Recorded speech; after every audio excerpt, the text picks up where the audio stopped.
This is the Sandhills official classic rock station and home of the hit morning show, Good Morning Sandhills. This is the Classic Rock. It's morning again? Hey you, it's time for Good Morning Sandals.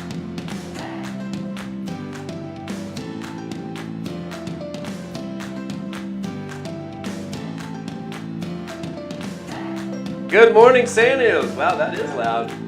I have to turn that way down, don't I? We got new equipment this morning. Mic check, 1, 2. Big old mic check. You're loud. You're not as loud as you think. There you go. Here, I'll turn yours up a little bit more. Soft, sweet voice. All right, music's down. Now speak into it. Hello. No. Maybe it's you. Maybe it's you, My yeah. morning voice. You can get all that, whatever, morning goo out. The morning goo. Oh God. Sounds awful. Morning goo. Goo. Good morning. Good morning, Sandhills. Brought to you by First Health of the Carolinas and Jordan Pay, barely in the studio it sounds like, but she's Yeah. here, along with myself, She made it. Jonathan Poe. Yeah, she's here. It's Friday, y'all, 6:31, and that's all I got. We'll see you next week. All right, see ya. Later. Yeah. I'm so glad it's Friday. It has felt like the longest week to me. I wasn't even there at work on Monday. I know, yeah, you didn't even, you were working a short week. Yeah, I did. Very nice week. Yeah. We'll find some other music here. Find some wake us up music. Oh, well, this ain't it. That ain't it. I don't know. That's We need Friday music too. All right, I'll Friday it's wake like me up some music. something we Get can off rock that. out to. how about my favorite? I always play it when Seth's here. Yeah. Little dubstep. Oh, Oh. yeah. Sure. Are we sure she's on mic 3? She should be. We'll figure it out. Y'all let us know. Yeah. Can Yeah, you y'all hear let me? us know if y'all can hear her. Can you hear Jordan? Yeah. But yeah, I'm ready for the weekend. I don't have really any definitive plans or anything. But although Teddy asked me what I was doing at the bowling thing Monday, Yeah, yeah. he was like, "Yeah, sorry about the party thing. What are you guys doing this weekend?" I was like, Sleeping. "Yeah." No round two. Sleeping. Or, well, it wasn't even a round one. I was about to say, yeah, we missed the round one. Yeah. Missed the round one. Oh, I heard it was a good time though. I'm almost glad I didn't go though, because that hangover would have been Yeah, yeah, it would have been a lot Awful. different. awful. Been a lot different. But it's Well- 6:30 on your Friday morning, and we've got some local news that's kind of made it statewide here. If you're familiar with law enforcement, or if you ever watch cops or high-speed pursuits, you may be familiar with something called the PIT maneuver, which actually stands for Precision Immobilization Technique, and it's used by law enforcement to most times it's in high-speed pursuits. When they'll try to, just if I can explain this, you've got your assailant, the cop pulls up kind of, catty corner to him, I guess, Yeah, yeah. and they try to bump his back end, and what this does is it turns the car sideways. First it fishtails, and then it's supposed to turn sideways and either run off the road or just, because it's going sideways, its momentum just completely stops. However, sometimes things don't go as planned with these, and this isn't the first time it's happened, but it did happen right north of us in Moore County. So, as the investigation continues into a Moore County crash that happened early Saturday morning, in which a man was killed during a high-speed pursuit, questions are being asked about that maneuver that contributed to the fatal collision. Shanquelle Devare Barrett, 22, of Aberdeen, died at the scene after the Friday night pursuit, which occurred around 10 p.m. on U.S. Highway 1 between Aberdeen and Pine Bluff. So, I mean, this was literally Yeah, like it just 15 minutes happened, from yeah. here. I mean, you could be in this place where this kid died. Man, I should have asked if anybody noticed where this was. I mean, I'm trying to figure out where it is. If it's from US 1 between Aberdeen and Pine Bluff, I mean, there's only like a there's only like a 2 small mile stretch there. Yeah, it's a pretty small stretch. So the technique used by the trooper in an effort to try and stop Barrett's Honda Accord is known as the pit maneuver. Officers will deploy the technique by bumping a fleeing car from behind in an effort to bring the pursuit to an end. So, authorities say Barrett's vehicle had turned around in order to avoid a sobriety checkpoint that had been set up in Moore County. The trooper began chasing Barrett's car as it tried to leave the scene. After the trooper used the pit maneuver, Barrett lost control of his car, which crashed into a tree on US 1. Barrett was the grandson of the mayor of Taylortown. Interesting. Now, as the SBI continues the investigation, WRAL News asked state officials about the guidelines that are used before a decision is made to use the pit maneuver. And according to State Patrol guidelines, the pit maneuver is governed by the same factors as other forced vehicle stops and should only be used when the officer has to determine the benefit of immediate apprehension outweighs the decision to discontinue the chase. We'll stop right there for a second. Yeah. So I think we've seen in years where high-speed pursuits, like usually nobody wins in these. Yeah. Either the guy gets caught, or the cops lose him, or somebody gets hurt. So, we've seen cases where some law enforcement agencies, if they feel like they're getting ready to get into a high-speed pursuit, they'll just let the guy go. Yeah, sometimes. And I know there's some people out there that may hear that and think, well, that's stupid. Why would they do that? Well, it depends on the severity. Depends on where it is, too. Yeah. Well, I mean, if somebody just murdered someone, they're not just gonna let them go. But if it's a traffic violation or something, why get into a pursuit with somebody and put everybody and yourself in danger and them in danger? Because you're talking about going at least 100 miles an hour sometimes. And yes, police officers are trained for that, but there are so many different other variables that can pop up during a high-speed pursuit that you don't even think about. Exactly. And people get killed over it. And when I say they let them go, that doesn't mean that they just completely just forget about it. Yeah. 9 times out of 10, these criminals are stupid. Yeah. And they usually just go home, and it's usually within They're just like waiting on them. It's usually within the county that they committed the crime. So eventually, these idiots will pop back out, and the cops end up finding them anyway. Yeah. Or they're spotted somewhere. Once the police know your car, they'll find you. Yeah. They'll find you. So when I say that they let them go, that doesn't mean that they're just like, all right, well, they're off the hook because we don't want to. If that was the case, everybody would just go 100 and speed away. Yeah. So the guidelines also prohibit the pit technique when a fleeing vehicle is traveling faster than 55 miles per hour, unless the officer has probable cause to believe the occupants of the vehicle, as you mentioned, John, has committed a violent felony or other extenuating circumstances exist that warrant the use of deadly force. But this was not that. This was a case of, I'm assuming the guy was either intoxicated or had drugs in the car or some reason, or something along those lines. Or it could have been his registration was out. You know, you never know. But it wasn't violent. No, it wasn't violent. So the SBI, the State Bureau of Investigation, has launched a probe into the Friday night crash as they try to determine if any of those circumstances existed to create a need for the officer to use the pit technique. Investigators will also ask if the guidelines were properly followed to justify the loss of life. So, of course, the only one that can actually answer questions on it is the state trooper at this point. Yep, exactly. So, and I'm trying to look up, if there are any, what kind of statistics they have for people using the pit maneuver, and I don't see anything. The only thing that would be relevant would be in pursuits. They track how many pursuits and deaths in pursuits, and out of every 100 police pursuits, there's one death. Out of how many? Every 100. And so I don't know if that is it doesn't state if it's involved in pit maneuvers. I can't find anything that is specific to that. There are some other stories of people that have been killed by pit maneuvers, and so I do know they have to call it in. It's not something that I don't think the officer that's driving they can't make that decision themselves. They have to actually get permission from someone above them to be able to say, permission to try the pit maneuver. So it has to come down. So I don't think it's typically on their terms. Just be able to say, all right, well, I'm gonna get him. I'm gonna get him. So I think that's gonna be it. I didn't realize this. This actually happened at the end of June. Oh, really? Yeah, and Awesome. they made it sound like it happened over the Night- weekend. Yeah.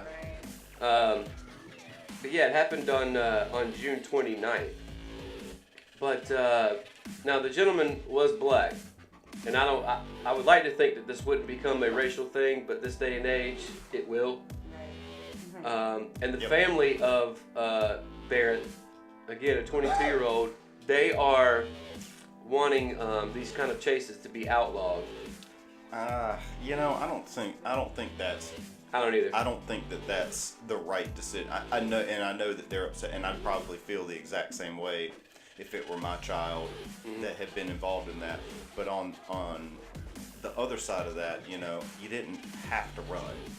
And Exactly. If you since weren't- it wasn't a violent crime, it's not like you were getting ready to go to prison forever. If you weren't presumably and allegedly breaking the law to begin with, Yeah. then you wouldn't have had to run. and Yeah. You wouldn't have been in this Yeah, situation. yeah, exactly. And I'm, you know, we're not trying to put blame on him for, you know, that it's his fault. I mean, the pit maneuver caused it, but, you know, it just depends on if it was a justified maneuver Right. or not, you know. So now Barrett's family is taking the first step in proposing a new law to prohibit high-speed police chases, and they want it to be called Shanquell's Law. Now, Barrett's family held a protest at the DMV in Aberdeen on Tuesday. So that part actually happened this past Tuesday to display their passion for the cause. I'm angry, said Charlene Rose, who's Barrett's mother. I think this will help me once I get some answers and I have better understanding, a little bit more closure. When I lie down, when I'm in silence, I hear his voice, I hear that noise, I hear that crash.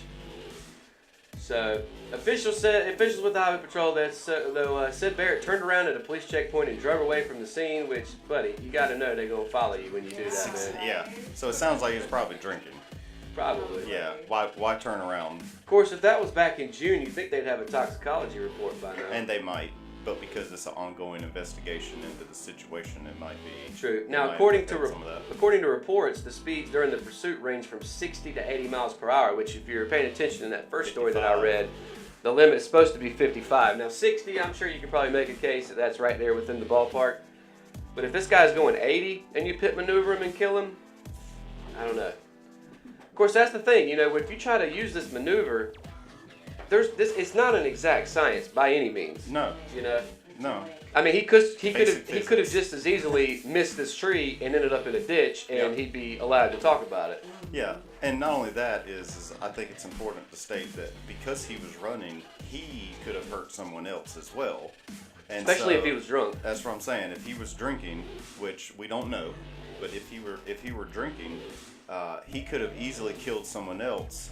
And I think that's something as They have to his take that into family has account. to consider that as well. You know, yeah, should he be dead? Probably not. But it's not like that was, you know, the cop wasn't like trying to run him off the road to kill him. He was trying to stop him. But was it, you know, who could you have hurt? I mean, you could have hit someone head on. That's why, you know, I don't know if y'all see on One Man's Junk and stuff, sometimes people post like, there's a roadblock here. Well, thank you for stopping that drunk driver so that if my family's on the road that they can possibly hit them and kill them. I appreciate that. I hadn't seen that up there. Yeah. People post like where roadblocks are. I really don't think your mic's working, Jordan. I don't either, because I can barely hear you. Here. Keep talking, Matt. I'm going to work on it. So, Ross, who is the kid Barrett's mother, said that she was on the phone with her son as he was being chased and was trying to persuade him to pull over. Now, this is what she says, and you know, the drinking part of it, we're just speculating, so we could be completely wrong about that. But she says he had some things against him. His tag was out, insurance was out on the car, and his license was revoked, and he was scared, so he ran, which you hear all the time. However, I've been pulled over for all of these things. Yeah, same. Well, And I didn't run, not all at the same time, but nonetheless. And I didn't run. And you know what happened? You get it's like a $500 ticket, but you ain't dead and you don't go to Right. jail for it. right. You know, so I think his best course of action, if he wasn't drinking and he didn't have any drugs in the car or something like that, his best course of action would have been to just deal with it. Just Yeah. take it and take your punishment and move on. Well, I agree. I mean, they're the law for a reason, in my opinion. So if they're stopping you and talking to you, even if you feel like it's for no reason, I mean, just stop. You know, I think that's the best advice you can give anyone. Be respectful and talk to the police and deal with it. You just call them the police. Police. The popo. So his mother also acknowledges that her son was driving illegally, but she still believes the trooper went too far in chasing him. And she said, quote, "I think it was careless and reckless. I think they could have taken another approach." See, here's the thing, though. I don't really think that it was necessarily careless and reckless, because this is not, like you mentioned, John, this is not something that this guy can just make a decision willy-nilly. And the question I have is, what would be another approach? If this is, what do you do? Right. Just follow the guy till he gets home, and then Right. Right. I don't know. Because the cops have to make a decision, and it's a split-second decision sometimes as to whether you should got to pull this guy over. Could he be? Right, because they don't know what he's doing. Yeah, They exactly. don't know what's going on in the car. Yeah, they don't know that his tags are out at that point. For all they know, he's got a dead body in the trunk. Right. And Exactly. they have to continue to chase him down. Until they figure it out. Now, as I mentioned, Ulysses Barrett Jr. is the mayor of Taylortown, and this kid that got killed is his grandson. Now, if you're familiar with Moore County, Taylortown is just that. It is a very, very small, predominantly African-American community up towards Olmsted Village, which is just north of Pinehurst. And I'm curious to see if this guy being the mayor of Taylortown probably doesn't wield a whole lot of power, but I'm curious to see if that's going to play into this at all as this moves forward. Again, I'm not sure how much power the mayor of Taylortown's got, but we'll see how all that finishes out. Actually, there's actually one more story, because WRAL is all over this thing. Did you get this fixed? Can you hear me? Yeah. Okay. There we go. Yay. There we go. So, let's get you back on the mic here, John. All right, test it. I'm back. Oh, There we go. Now we can hear you. Yay. What was the matter with it? It's this cord.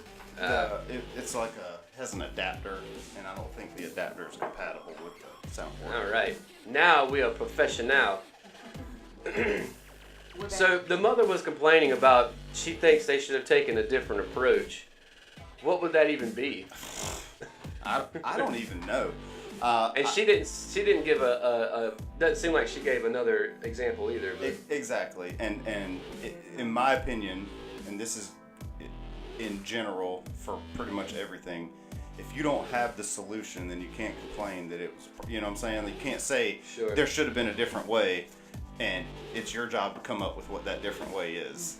No, because that's not, I would, like I said, I couldn't find any statistics on it, but the fact that 1 out of every 100 pursuits ends in a death, which could be the drunk driver runs off the road themselves. I imagine that statistic for pit maneuvers is probably Lower. a lot lower than that. So, and Sure. like I said, it wasn't malicious. It's not like the police officer was like, "Oh, look, a tree. Let me throw Yeah. it into the tree." Yeah. So I don't know what the solution is either. But I don't Well, know. here's something I find interesting. Jordan, are you familiar with Moore County? That's 7 times there? Yeah. Okay, Yeah. then Yeah. Kind of. Well, John, I know you know where Morganton Road is. Yeah. So that's where the checkpoint was. Okay. So you're thinking that's a pretty common place to have a checkpoint. It is, I think. it is. But knowing where Morganton Road is, and then knowing where they finally pit maneuvered him, Yeah. that means they followed him For a good while. all the way from Morganton through Aberdeen, Yeah. down US 1 for a good 5, 6, 7 miles before Yeah. they pit maneuvered him Yeah. on the other side of Pine So Bluff. they gave him plenty of time. Gave him to plenty of stop. time to pull over, to do something else. His mom's on the phone trying to tell him to pull over. If I was in that situation and I was on the phone with my mom and she said pull over, I'm pulling over. Right, Yeah. exactly. I don't care what the situation is. So, in case anybody was thinking that maybe they made this decision really quickly, I would imagine that they followed this guy for, I don't know, 10 minutes 10 maybe? minutes, yeah. And I mean, I don't think it's ever a situation in any. I mean, I've watched a lot of cops, and they show that, and they show there's police pursuit stuff, and I've never seen any pursuit end in a minute or less with No. a pit maneuver ever. It just doesn't happen. It like they chase them for the while. That is a last resort. They would rather them stop, and they'll make comments. You know, they'll I guess go over their radio and Well, ask them to pull over. And here's one thing perhaps they could have done was maybe put spike strips down. yeah, that depends on resources a lot of times It too, does. and positioning. And so yeah, And, that and is how a many people possibility. were on the road with them? But and- I guarantee you there's a statistic for somebody who's died from using spike strips as well. So Well, I'm sure. the You blow it- possibility blow a tire exists. out and you- That's what I'm saying. The possibility exists either way, I think. And I think that it's just, I think that the police officer did exactly what he was supposed to do. Maybe, you know, it's like you said, 55, 60. Yeah, he was over, but he wasn't like at 90. No, they weren't So- triple digits. You know, so it's a, I don't know. We'll see how that plays out. But I mean, if he had alcohol in his system, it'll be kind of irrelevant, anyways. Agreed. I do agree with that. Yeah, I think- you're running. Which Yeah. I feel like, though, if that was the case, if he did have alcohol in his system, they would have already reported that, don't you think? Yeah. Possibly, yeah. Or drugs Makes you or wonder whatever. why he They turned would around. put that out Makes you there. wonder why he turned around, and why he didn't just stop. You know, why if it was a, you know, oh, well, my license is expired or something like that. Like I said, I watch a lot of those police shows. I like the police shows. Dana likes the jail shows. Yeah. Yeah. I I'm like with them Dana before. on that, I'm a before kind of guy. She's after. Yeah. But But see, I like the order part of Law and Order, Yeah. where they're in court, so we just got the whole yeah, trifecta. that's right. Got a mix in here. But yeah, I don't, you know, I don't know where I was going with that. I've lost my train of thought. So Well, of course, anytime a police see if officer, it comes back. anytime someone is killed during, you know, a high-speed chase, or anytime someone's killed involving a police officer, of course, there has to be an investigation done into it, which Yeah. makes sense. I mean, you know, I get that. So it'll be interesting to see, even though this happened almost a month ago, Yeah. it'll be interesting to see if I seriously doubt anything actually comes from this. I Yeah. think it was just a matter of it was just, you know, crappy circumstances. Yeah. You know, I hate that the kid died. He didn't need to, but at the same time, that's not necessarily the fault of the state trooper either.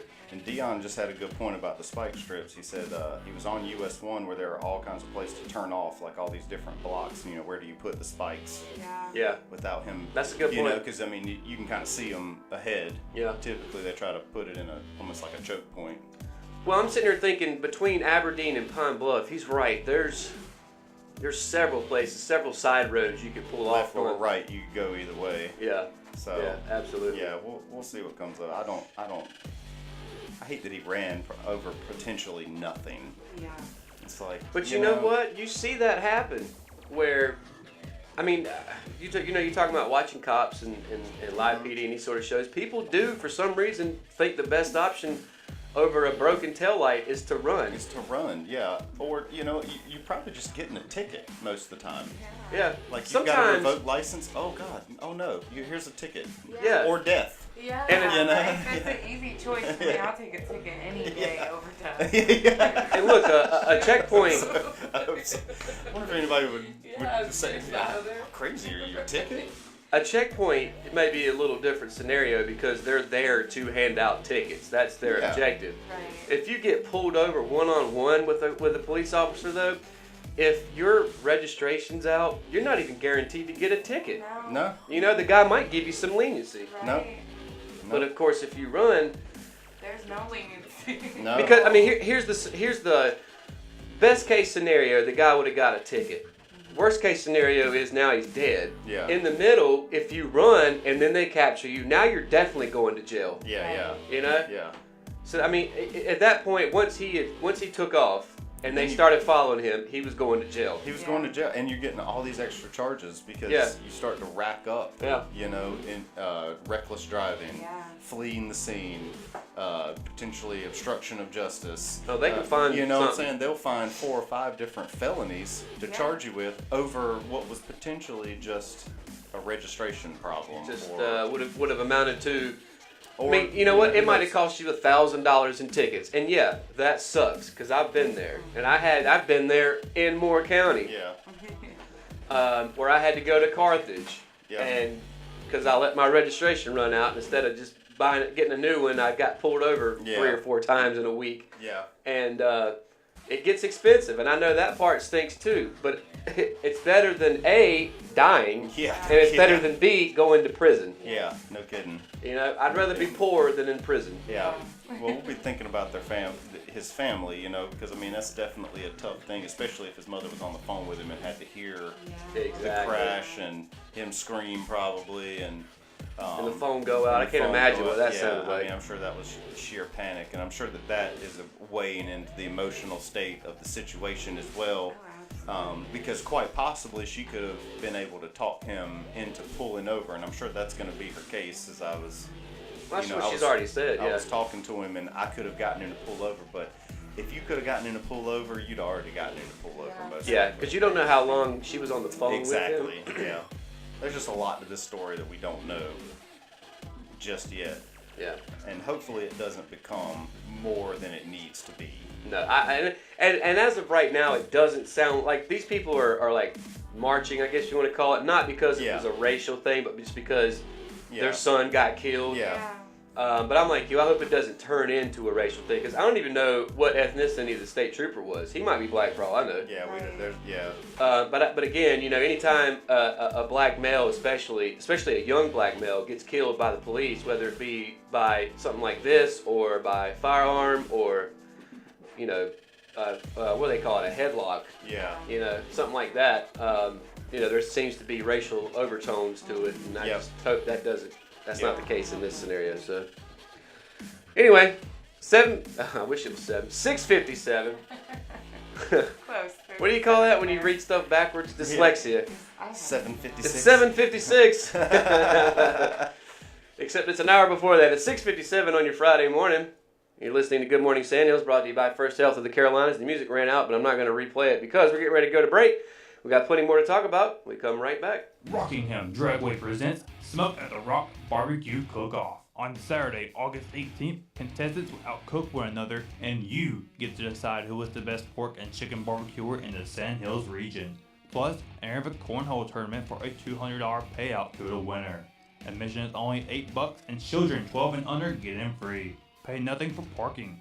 Entry into the cook-off is just $40. Visit Rockingham Dragway for more information. It's on! Looking for a career in the energy industry? Join us at the North Carolina Electrical Cooperative's Career Fair Wednesday, August the 1st at the Cull Auditorium on the campus of Richmond, CC from 3 p.m. through 7 p.m. That's 1042 West Hamlet Avenue, Hamlet, North Carolina. For additional information about NC Electric Cooperatives, visit our website at www.electriccooperatives.com. We're hiring combustion turbine technicians. No previous experience in the electrical generation field required. Join us at the North Carolina Cooperative Career Fair Wednesday, August the 1st at the Cull Auditorium on the campus of Richmond, CC from 3 p.m. to 7 p.m. Your Touchstone Energy Cooperatives. If only your brows would behave. Meet your brow's best friend. It's Brow Gel by Merle Norman, a lightweight powerhouse that sets, defines, and tames unruly brows perfectly. Brow Gel controls beautifully for 8 hours without flaking or smudging. And its special keyhole style brush lets you comb and shape for precise application. Choose from 4 natural looking shades plus clear, a must for every makeup bag. Brow Gel is now available at Merle Norman Cosmetics in the Richmond Plaza Shopping Center in Rockingham, North Carolina. Your roof protects your most valuable asset and those who live in it. And if renovating your roof is on your to-do list, we have the solution for you.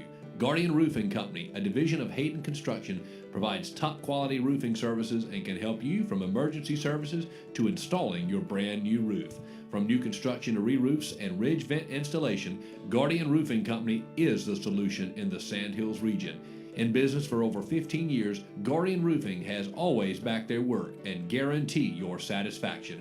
Guardian Roofing's team of professionals is ready to serve you. Call Tim Hayden's team at Guardian Roofing at 910-997-4047. That's 910-997-4047. Or visit guardianroofing.biz. That's guardianroofing.biz. The Good Morning Sand Hills weather update and local event lineup is brought to you by the Richmond Observer. The temperature is currently 72 degrees and partly cloudy with a high of 91 and a low of 72 tonight with a 40% chance of precipitation this afternoon. For Saturday, a high of 89, low of 70 with a 50% chance of scattered thunderstorms throughout the day. And for Sunday, 60% chance of thunderstorms in the morning and evening, high of 88, low of 70. For local events, on July 28th, Saturday, from 8 p.m. to 11 p.m., Rockingham Civitans Club will host a charity murder mystery at Ella's Ballroom, located at 503 Rockingham Road in downtown Rockingham. Tickets are $20 each. You can pay at brownpapertickets.com. $100 to be given away the night of. There will also be a drawing out of all the correct answers as to who done it. Coming up on Tuesday, July 31st, from 6:30 to 8:30 p.m., Wine and Design in downtown Southern Pines at 220 West Pennsylvania Avenue will host a Harry Potter trivia night. Tickets are available at wineanddesign.com. Pre-registration is required. Please purchase one ticket per painter and include your painting choice in the comments section at checkout on their Facebook page. This class will also feature a Harry Potter inspired painting as well as trivia questions with a prize for the winner. For nearly 40 years, Medical Center Pharmacy on Long Drive in Rockingham has provided quality pharmacy services to the people of Richmond County. We offer the traditional medication dispensing that we've been known for and new services like immunizations, medical therapy management, automatic refills, and medication synchronization. Our experienced pharmacists address questions and concerns completely and confidentially, providing unparalleled service, all done with a level of personal attention that you'll just not find at the chain stores. We hope you'll enjoy shopping at Medical Center Pharmacy. We strive to give you the service you deserve from the neighbors you trust. Call Medical Center Pharmacy at 910-997-4471. That's 910-997-4471, or visit us on the web at medicalcenterpharmacy.com. Medical Center Pharmacy, the service you deserve from the neighbors you trust. Richmond Community College is now accepting new students for the fall semester. Register early and get the classes you need to pursue the career that you want. Our programs lead to careers in nursing, 3D printing, cybersecurity, robotics and automation, welding, HVAC, accounting, industrial maintenance, electrical engineering, education, business, human services, medical billing and coding, and much more. If your goal is to get a bachelor's degree, our university transfer program is now 100% online, which means you can complete your first 2 years of college on your computer. Call 910-410-1700 for more information on how you can start college this fall and be on your way to a life-changing career. Visit us online at www.richmondcc.edu. That's www.richmondcc.edu. Every day you make choices that protect your family. At Farm Bureau Insurance, we're here to help make some of these choices easier. Your local Farm Bureau Insurance agent is on hand to provide the reassurance and protection you need. Call today for your free, no-obligation review for auto, home, and life insurance that's custom tailored just for you. In Richmond County, call Farm Bureau Insurance at 910-997-5671. That's 910-997-5671. North Carolina Farm Bureau Mutual Insurance Company, Farm Bureau Insurance of North Carolina Incorporated, Southern Farm Bureau Life Insurance Company, Jackson, Mississippi.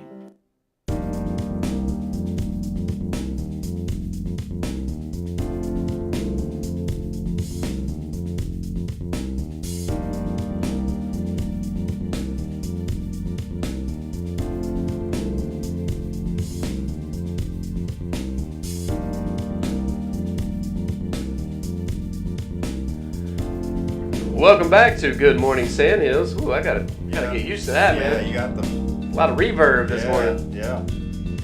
Yeah, so that was yesterday, wasn't it? Jordan, you weren't in here, but I was messing with these daggone headphones. He like pulls it off, and like they pull, and so it like pulled, and once he snapped got on it here, it's like wow, It smashed him went, right in the face. So, just one of the many things you get by watching the live feed that you can That's necessarily hear. right. The subtle undertones of comedy. Subtle nuances. But yeah, 7:04 on your Friday morning. You're listening to Good Morning Sandhills, as always, brought to you by First Health of the Carolinas. Matt Harrelson, Jonathan Pope, and Jordan Pay with us this morning again. Woo woo. Yeah. So we talked, a couple weeks ago about how Starbucks and basically the whole city of Seattle is getting rid of straws, or plastic straws rather. Yep. And got some stats on that, Yeah. right? Well, they're getting ready. and you know I'm against banning anything, but Seattle's getting ready to ban plastic straws because of the amount of pollution, and we talked about that. And they've already beta tested like some kind of paper straws or something like that, as if that's any better. But they decompose, yeah. So they have a lot of the people who've been pushing for that out of Seattle, and a lot of the people, typically these environmental groups, have made up the statistic of the 500 million straws a day end up in the ocean, which is what they use. They made that up? They made that up. That is not a real statistic from the United States. So they're saying that the United States contributes that, all this plastic into the ocean. Well, it turns out that is not true at all. Only about 60% of the plastic, about 60% of the plastic in the ocean comes from only 5 Asian countries, and that's China, Indonesia, Philippines, Vietnam, and Thailand. So 60% of all the plastic comes from those countries. 95% of all the plastic in the ocean comes from Asia and Africa. 95%. How do they even track something like that? Well, it comes from Citarum River, which is considered the most polluted river on Earth, is essentially a massive trash heap on a giant aquatic conveyor belt. Is that in? That's in Indonesia. Okay. Every day, 20,000 tons of waste and 340,000 tons of wastewater are dumped into this river and then ferried to the ocean down this aquatic conveyor belt. That's what it boils down to. Yeah, and places like Vietnam, plastic in the water is the least of anyone's concerns, and raw sewage is regularly discharged directly into the waterways, turning their rivers toxic, and all that washes right out. And then it goes on to say that 95% of the problem is Asia and African countries. That leaves only 5% of the ocean's plastic debris to be split between the continents of Europe, North America, South America, and Australia. So out of 4 continents, we're in that 4 that produces only 5% of the plastic. That's plastic. Now, that's not saying that it's, and I'm not saying don't recycle. I'm not saying throw it in there. It's just we're not as big of a culprit as it's made out to be. It's not something that we should be mandating. You can't use plastic straws because we are destroying the environment. Because we absolutely have. It looks like we have no. Well, that seems to me like just. That seemed to me just to be like about sheer numbers. Like there's just more people over there. Yeah. 23 European countries collectively are 18th on the list of plastic waste into the oceans. United States comes in 20th. And America, with its population of 330 million, is dwarfed on the plastic pollutant list by countries like Sri Lanka with 310 fewer people. So they have 20 million people in Sri Lanka. They produce twice as much plastic waste as we do with 330 million people. Let me ask you this. India. What continent is that considered? That might be a stupid question. So that's Asia? Because I figured India had something to do with this. China, because Vietnam, all those. You see the stories and like documentaries and stuff about India where there's so many people that live there, first of all, and they're right on top of one another. And they bathe in these public rivers and streams, and that can't be healthy. And they use the bathroom. That's what I'm. That's kind of what I was getting at. They use these public as their bathrooms. Yeah. And that just it just washes by. But I mean, and you think about like the same millions. You crap in the water. Millions of people doing this day after day after day, and all of that ends up in the ocean. That's disgusting. You got something on your eyebrows. But basically, yeah. I mean, it's basically it basically says as far as straws go, that is. Probably this not is making, just straws. Yeah, this story is basically making the case against banning straws and saying, look, should we not be concerned about the waste we have? We should absolutely be concerned. We should do our part, and it's not saying that it's not an issue, so don't worry about it.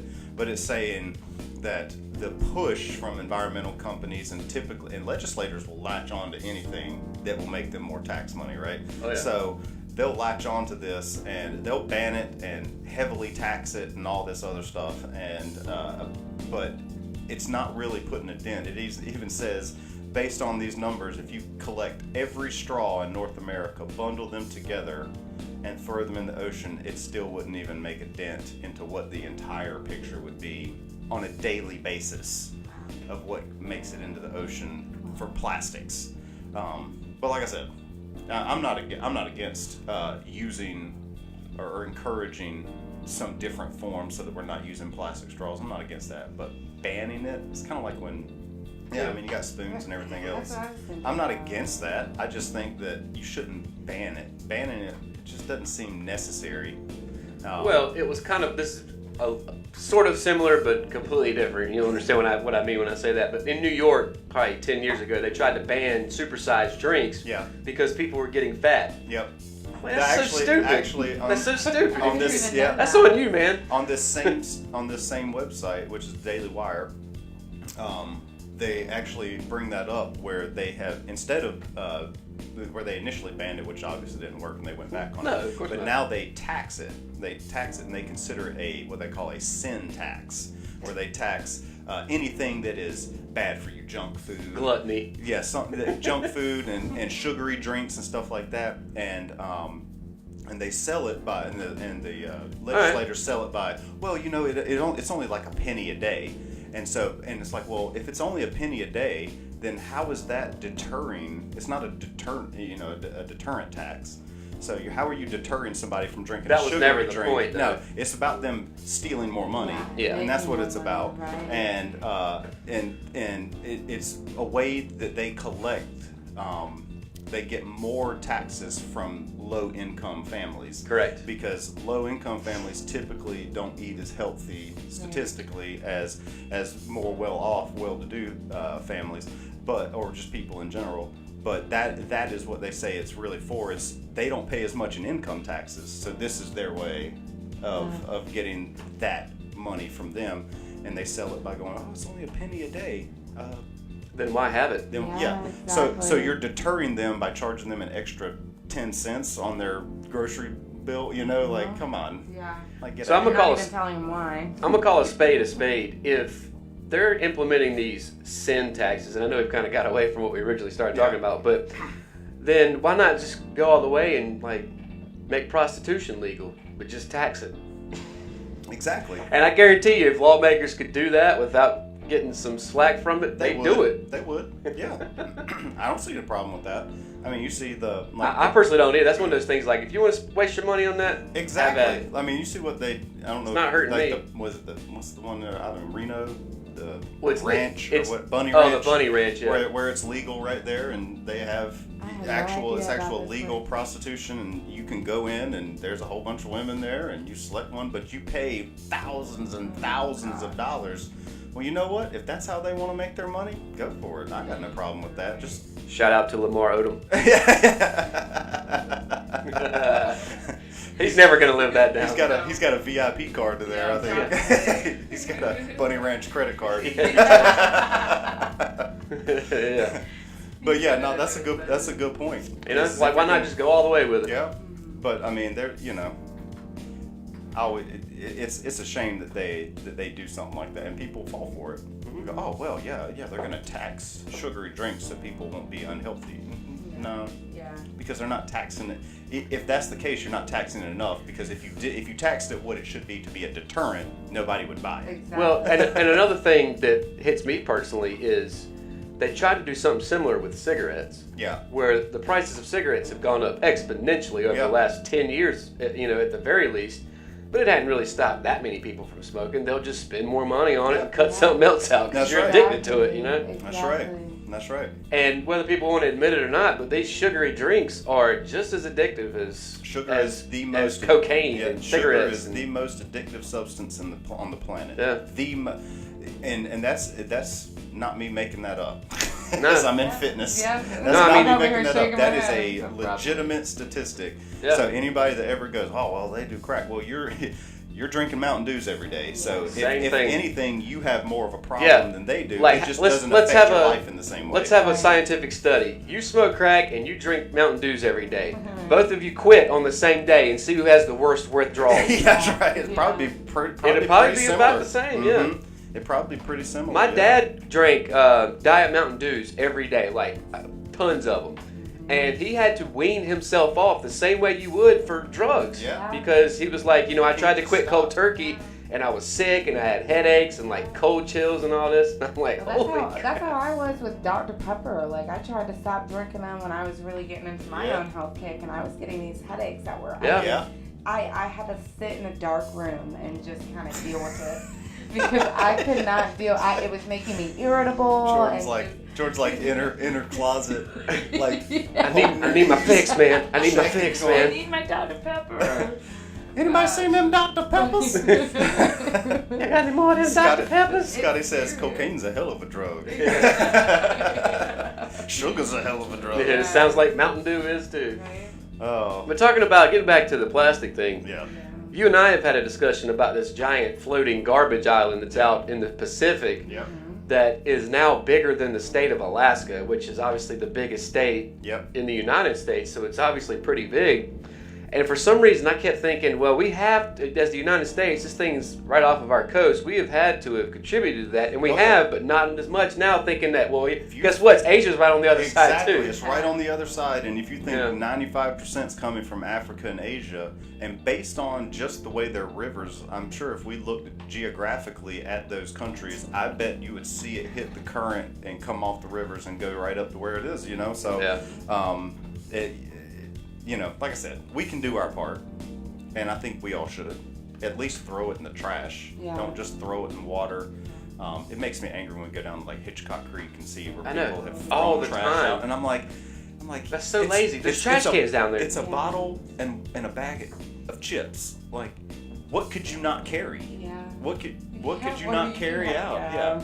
What did you bring down there with you that made you leave that there? A dead body. Yeah, right.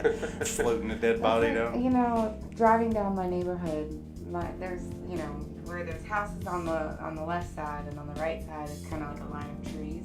And there's trash everywhere. Yeah. And it bothers me so bad. I'm just too afraid to say anything to my neighbors. So I kind of let it be. But, I agree. I feel like it's something that's very easy to fix, and we still end up throwing it out the window. Yeah, if everybody does their part, But I think that this, if you know the statistics, when people start to kind of legislate what you can and can't use, and they say they're using, you can't use plastic straws simply because you're killing the environment and it's getting into our oceans. And that may be so, but we're not the main contributors. So we're not putting a dent into the problem,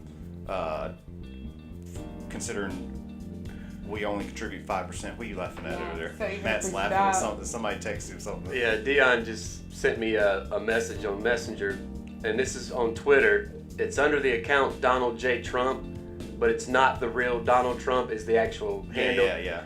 East Rockingham brown water is the result of Asian water pollution. It just came up on the live feed. It's gotten 56,000 likes, and it's been retweeted 13,000 times. East Rockingham brown water is the result of Asian water pollution. That could be right. I don't know. Yeah, I hope not. I hope not either. Not a big Asian community here in Richmond County. I don't think. I could be wrong. I don't know. I don't know either, to be honest with you. So probably not a small community. Oh, I'm sure there is. I'm sure. But you go, like you mentioned, you go to Hitchcock, you go to Henson Lake. Henson Lake, or Hitchcock especially though, because it's so long ranging. Like down towards Cascades, where it goes behind. They've done several cleanups there, or where it spills into the PD River. They've gone out and cleaned out there before, and a month later, it's like nobody even did anything. And it's really a shame. It's like, y'all, look, I don't care if you're going down there to smoke weed. I don't care if you're going down there to have sex, but don't leave your trash on the ground. Yeah. I don't care what you're doing down there. Don't mess it up. Just don't litter, man. Don't ruin it for all of us. Leave it nice for the rest of us that want to enjoy it too. And you know, we've had this discussion before, and we might as well get into it again about how it's so difficult to bust people that litter. Yeah. You know, even when it comes to people leaving like whole bags of garbage on the side of the road. And Richmond County has legitimately tried to at least curb that. It's just, unfortunately, it's almost impossible to actually stop people. Oh, yeah. Like, whoever it is that's in charge of that, of like handing out tickets, would physically have to see you do it. Yep. And then they really can't pull you over. They're not really given that kind of jurisdiction. But that's about, they'd have to get your tags and then do it that way. And is that something we want our police resources to be Exactly. pushed towards? You know what I'm saying? We've got bigger problems than somebody throwing trash out, contrary to what some environmental people may say. Yeah. But, you know. And then you've got some people that'll say, well, you know, why don't you just, if you see a bag of trash on the side of the road, or even lazier, the people that leave it literally right out front of the dump because it happened to be closed when they wanted to drop it off. Yeah. And some people say, well, why don't they just go through it and see whose it is and then figure it out that way? Who wants to do that? Well, who wants to do that? But even if you did do that, like, let's say that my trash is in front of on the street in front of the fence that's closed, and it's got, you know, my bills in it or something, and then they come back and say, well, we're going to give you a ticket because you left your trash. Well, all I got to do is say, well, actually, that's my maid or something. She takes the trash out. Our housekeeper takes the trash out, and she left it there. Yeah. You can't prove that was me, and they can't. I paid a guy to go dump Yeah. that kind of thing. Yeah. Or there's a guy that you know, gets all of our trash on our street, and he left. You know, you can't prove that. Yeah, really good point. And I was talking to my dad about this. He said even if it went to court, it'd get thrown out. And that's the thing is, and then it'd be a waste of taxpayers' money. There's so many more important things. I think it's good if you have groups that like to go out and pick up trash. I mean, that's really the only way to curb it and just try to get people to not do it. Yeah. Well, and the other flip of that coin is you obviously don't want people to get away with doing it, but the more they know that they can actually get away with it, the more they're going to do it. Well, they actually have a, I don't know if it's an app or a website, and I don't know if it's still active. When I lived in Raleigh, I was riding with a friend of mine, and he threw a cigarette butt out the window, and whoever was behind him reported his tag. You told me. And he didn't get a ticket, but he did get a letter stating that you have been caught littering, and we would appreciate that you didn't. So it's just like calling you out. He was pissed. That happened to my sister in California. Yeah. Same thing when she was out there visiting. Super pissed. Like, who narked? Yeah, that's right. That's right. Where are they? That's right. Who would it? So I keep worried that's gonna happen to me one of these days. You got me paranoid after that. Oh man. Well, I have another story here before the break. Yeah, hit it. That's kind of funny. Well, it's not funny for the people that are involved, but it's funny for us. So it's about Uber, and you know, Uber's they've caught everywhere. Yeah, everywhere. They've caught a few Uber drivers doing some not very nice things to their riders, right? And that's not this story. That's across the board. They've had a lot of problem with different Uber drivers, and this one, a lot of drivers are starting to be accused of what they're calling vomit fraud. And so if you don't know what that is essentially once you ride with an Uber, you call them at the end of the night.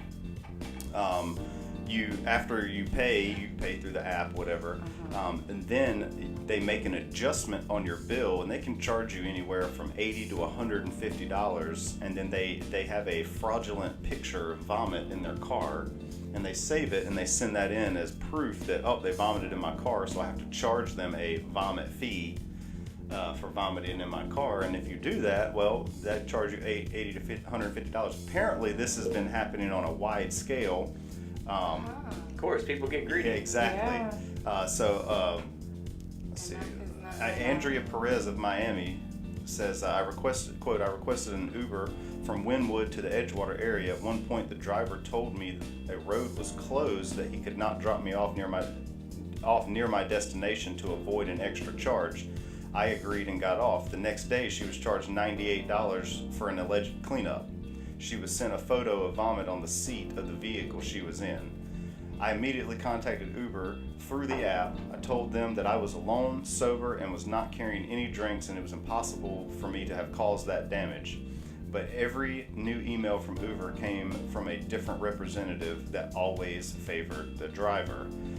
So basically, they're starting to get it looks like they're getting a lot more backlash from this. Uber refused to refund her money. She disputed the Really? Yeah, she disputed the charge with her credit card company and was reimbursed. And then Uber canceled her account.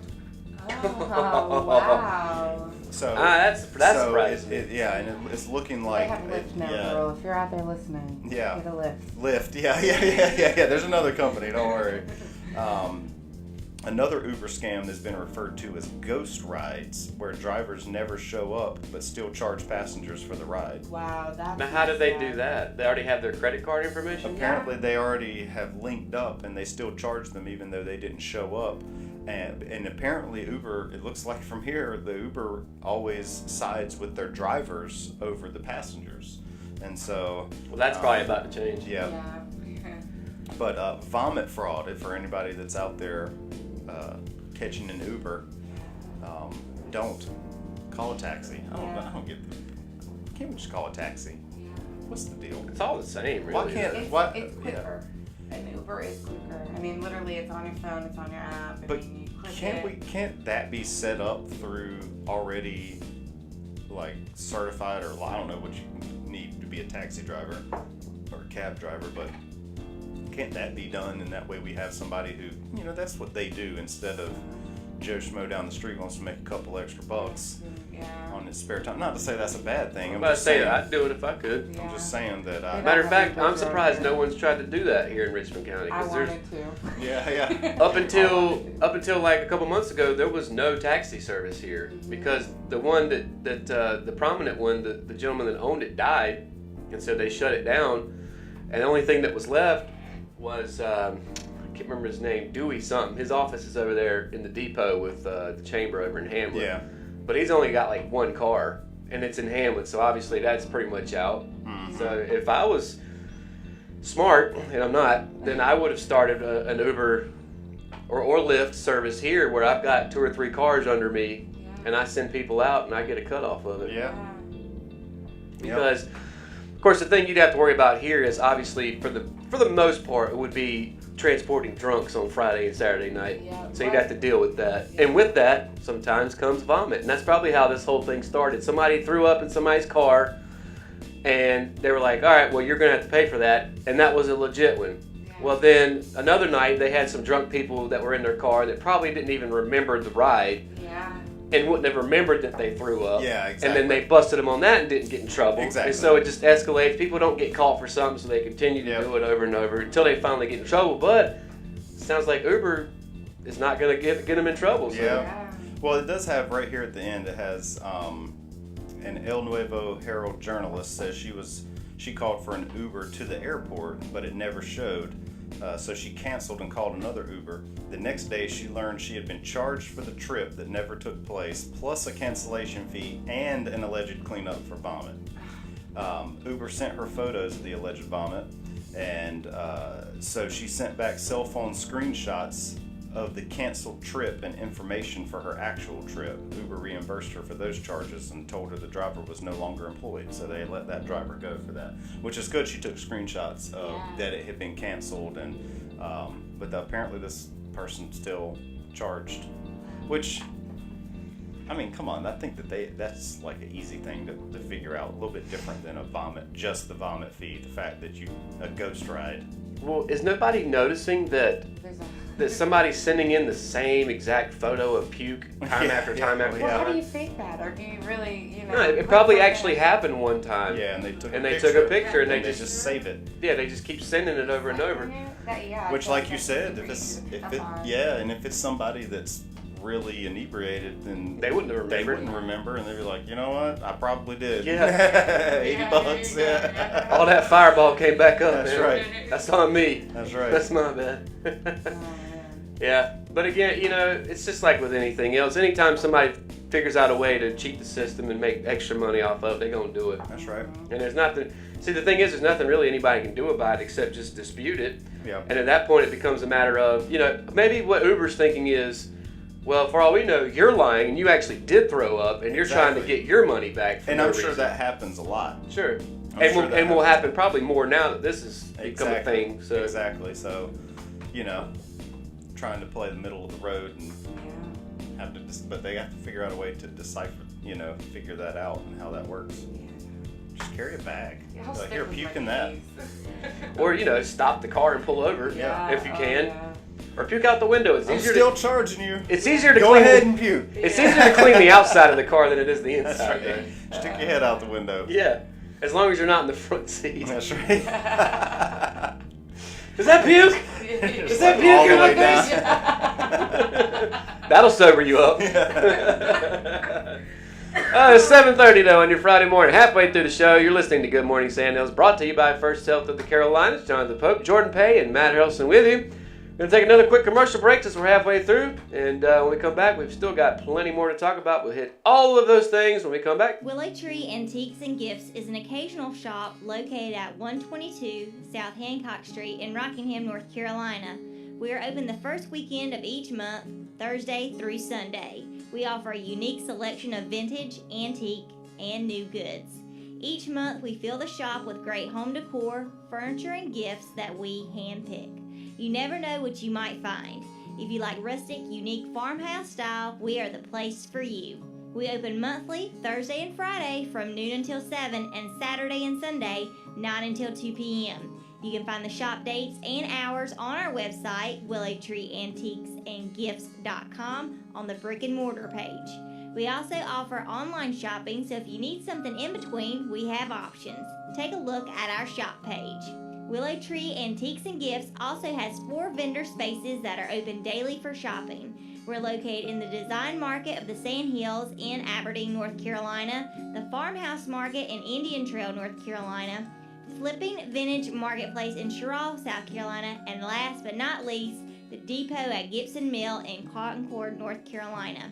You can check their hours on our website under Vendor Spaces. We'd love to see you during our next occasional shop dates. Check out the dates on our website at WillowTreeAntiquesAndGifts.com and mark your calendar. But in reality, 74% die in medical institutions. Hospice care at home offers a choice.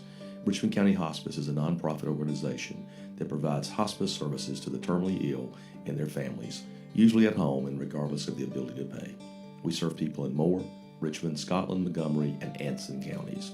Call Richmond County Hospice at 910-997-4464 to learn more about how hospice can help your family in their time of need.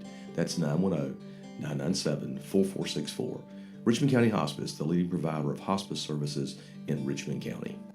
Family Pharmacy is a local pharmacy that's been in business in Rockingham for over 10 years. Located in the Food Lion Shopping Center on US 1 North, we have easy access into the store and a drive-thru for your convenience as well. You can download the official Family Pharmacy app at myfamilypharmacy.com, and we'll help you set it up to text you when your prescription is ready, and you can even set it up to fill your prescriptions when due. Our motto is we'll treat you like family, and it's something we truly mean. We take the same care in filling your prescription that we would take for our own family. Family Pharmacy, we'll treat you like family. McNair Auto Sales is the place to buy your pre-owned car, truck, or van. To be the best, it takes big selection, friendly staff, and great pricing. We guarantee a no-hassle buying experience, and financing is available right on site. So come see us today. We're located at 1026 East Broad Avenue in Rockingham. And remember, with over 40 years of experience, you know McNair is the name you can trust. Exit Realty Platinum has listed one of the most beautiful homes in Richmond County. Located on Ledbetter Lake, the home features 4 bedrooms with bamboo floors and a kitchen featuring stainless steel appliances and granite countertops, and a master bedroom that overlooks Ledbetter Lake, along with a spacious tile shower and the attached master bathroom. The open living space leads to the back deck with a perfect view of Ledbetter Lake, and the property features his own boat dock. Want to see this beautiful home? Call Nicole Hayden with Exit Realty Platinum at 910-995-0717. That's 910-995-0717. Or visit NicoleHayden.com. Exit Realty Platinum, your source for homes in Richmond and Moore counties. The Good Morning Sandhills weather update and local event lineup is brought to you by the Richmond Observer. The temperature is currently 72 degrees and partly cloudy with a high of 91 and a low of 72 tonight with a 40% chance of precipitation this afternoon. For Saturday, a high of 89, low of 70 with a 50% chance of scattered thunderstorms throughout the day. And for Sunday, 60% chance of thunderstorms in the morning and evening, high of 88, low of 70. For local events, on July 28th, Saturday, from 8 p.m. to 11 p.m., Rockingham Civitans Club will host a charity murder mystery at Ella's Ballroom, located at 503 Rockingham Road in downtown Rockingham. Tickets are $20 each. You can pay at brownpapertickets.com. $100 to be given away the night of. There will also be a drawing out of all the correct answers as to who done it. Coming up on Tuesday, July 31st, from 6:30 to 8:30 p.m., Wine and Design in downtown Southern Pines at 220 West Pennsylvania Avenue will host a Harry Potter Trivia Night. Tickets are available at wineanddesign.com. Pre-registration is required. Please purchase one ticket per painter and include your painting choice in the comments section at checkout on their Facebook page. This class will also feature a Harry Potter-inspired painting as well as trivia questions with a prize for the winner. What would happen if something unexpectedly happened to your property? Would you know who to call? And if you did make that call, would you be sure the company would pick up, even if it was after hours? These are honest questions, and when a disaster strikes in your home, you want to choose a company who will respond quickly. HCI Fire and Water Restoration is a full-service restoration company committed to picking up the phone and addressing your unique situation any time of the day. Available 24 hours a day, 7 days a week, HCI Fire and Water Restoration dispatchers are available to take your call. If you've experienced damage to your home and are seeking to restore it to its pre-loss condition, call HCI Fire and Water Restoration at 877-586-2924. That's 877-586-2924, or visit emergencyresponse.today. Having computer problems or need an IT solution for your small or large business? Located in downtown Rockingham, Todd's Computer Sales and Service has been successfully helping families and small businesses in Rockingham and the surrounding areas overcome their technology challenges for over 10 years. They offer malware and virus removal, networking solutions, off-site backup services, cloud storage, residential and business maintenance, and monitoring plans, and IT contracts for small to large businesses. Todd's Computer Sales and Service offers desktops and laptops for sale, repairs and upgrades, and custom builds from the casual internet surfer to the high-tech gamer and server. Need a solution for your computer and IT needs? Call Todd's Computer Sales and Service at 910-817-7005. That's 910-817-7005, or visit toddscomputerstore.com. SOSCZ, your local authorized Kyocera dealer. When it comes to your office equipment sales, service, and supply needs, call SOSCZ. As your local authorized Kyocera dealer, SOSCZ offers the new line of Kyocera digital copiers and full color copiers, Kyocera laser printers, faxes, and MFP systems. Financing is available. We do leasing, and all of our Kyocera digital office machines can be fully connected to your network. Call us today at 844-511-7674. That's SOSCZ, your local authorized Kyocera dealer. I'm Sierra McQueen, host of Good Morning Sandhills and anchor on Live at 5. Everyone's talking about Simply Chic Boutique in downtown Rockingham. They have designer clothing, shoes, purses, other accessories, home decor, children's clothing, and cool items like brand name tumblers, coolers, and more. People from Moore, Scotland, Anson, as well as Richmond County are coming to Simply Chic Boutique in downtown Rockingham. It's one of the finest clothing stores in the Sandhills region and features great deals on brand name clothing. Ladies, you gotta come see what it's all about. You'll find Simply Chic Boutique at 302 East Washington Street in downtown Rockingham. For their latest deals, giveaways, and more, visit facebook.com/SCM Boutique or search Simply Chic Boutique on Facebook. This is the Sandhills official classic rock station and home of the hit morning show, Good Morning Sandhills. This is the Classic Rock. It's morning again? Hey you, it's time for Good Morning Sandhills. Welcome back, welcome back. Good Morning Sandhills, 7:39 on your Friday morning. So now that we've got Jordan Pay up in the house. Woo-hoo. Let's hit some entertainment news. Entertainment news, yes. Okay, so you guys remember Demi Lovato's overdose? Yep. So I How got. can you forget? Yeah, she's been all over the place She since has then. been. So I got, of course, a little bit of an update. Apparently, fans are blaming Danny Vitale. Now, do y'all know who she is? No. That is one of her backup dancers. Oh. And a lot of her fans are going crazy and giving this girl Danny Vitale a lot of death threats.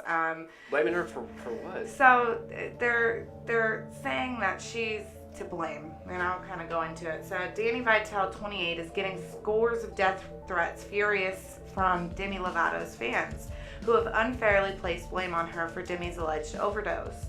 So Demi was at her longtime backup dancer, choreographer, and friend's birthday party in Los Angeles the night before her medical emergency.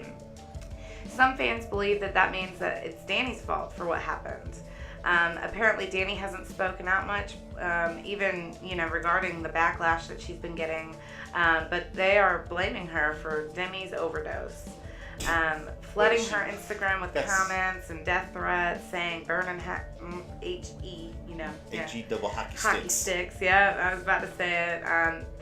Get away with that. They get worse. I mean, Okay. Oh, But- yeah.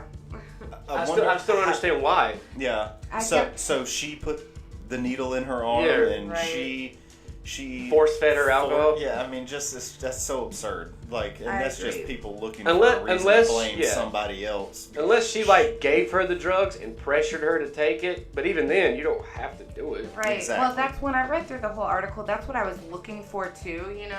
Saying that she's either, just like if you're hanging out with an alcoholic, in my head, I'm never going to offer an alcoholic a drink, right? Right. So if she was hanging out with Demi has been very open about, just having issues with alcoholism and drugs and, so if she offered it to her, I think that would be a completely different story, but nothing has said that she has offered Demi Lovato any drugs. That's Even if she offered it and she has those problems, though, I don't think that she's to blame at all, because it's that person's decision whether they're going to take it or not take it. I can kind of agree. You know what I'm saying? kind of I know can what see you're. where I I know can what see you're where saying. you're I coming really from, do. I know right. what you're saying is I'm friends with this person. I know they have a problem. Right, If you exactly. offer it to them, then you're contributing to that problem. But there's a big difference in being an enabler and being the one that Right, does it. right. And so that you can't blame anybody for doing something to harm yourself. I think That's this nobody is, else's fault. I think this is the case of the internet taking things Yep. Too out of far. control, like it always does. Yep. Right. People needed somebody to blame. Trolls. Well, I can agree with that. Even when I was thinking about it too, though, misery loves company. So even That's if she right. did offer that, I mean, I think that's kind of normal if you already know that someone does drugs or does drink. Yep. Even, and we don't know if Demi has, even though she says she's been clean, maybe she had been dabbling in it for a while. And maybe they had been. I think I read an article where it said that she felt like she could. I think it was something about she was getting to the point where she felt like she could get back to it in moderation. Yeah. And if you're an alcoholic or a drug addict, you can't do that. No. You can't go back to it in moderation, because then, however much longer in time, you'll be right back where you were. Exactly. So- Exactly. One other thing, I don't mean to keep interrupting you, but I didn't realize till this morning that she dates Fez Yeah. from 70s Yes. show. Wilmer Wilmer Valderrama. Valderrama, yeah. One of my favorites. I love I said good day. Dang it. I was just about to do it. I've taught Charlie how to say that. I taught Charlie how to say that. Oh yeah. We'll hear her in her room. She'll be in there talking at night when she's supposed to be asleep, and I'll yell in there. I'll be like, Charlie, be quiet and go to sleep. She'll go, I said good day. That's awesome. That's I funny. like, yeah, that is. So I don't want to stick on Demi too much longer because I'm sure she'll be in the news for a little bit. Yeah, so she's gonna be there for we'll a while. I'll continue to update you. I know the boys probably don't keep up with We it don't, too yeah. much, right? And I like Demi Lovato when I'm looking at her. Right. Yeah. I don't care anything about her life, but That's how I am with a lot of those pop stars. Oh goodness. She's down. purty. Simmer down, boys. Like, if the music video's on mute, I'm alright with that. I'm alright with that. Yeah. So what about did you guys watch the show Dawson's Creek growing up? Oh yeah.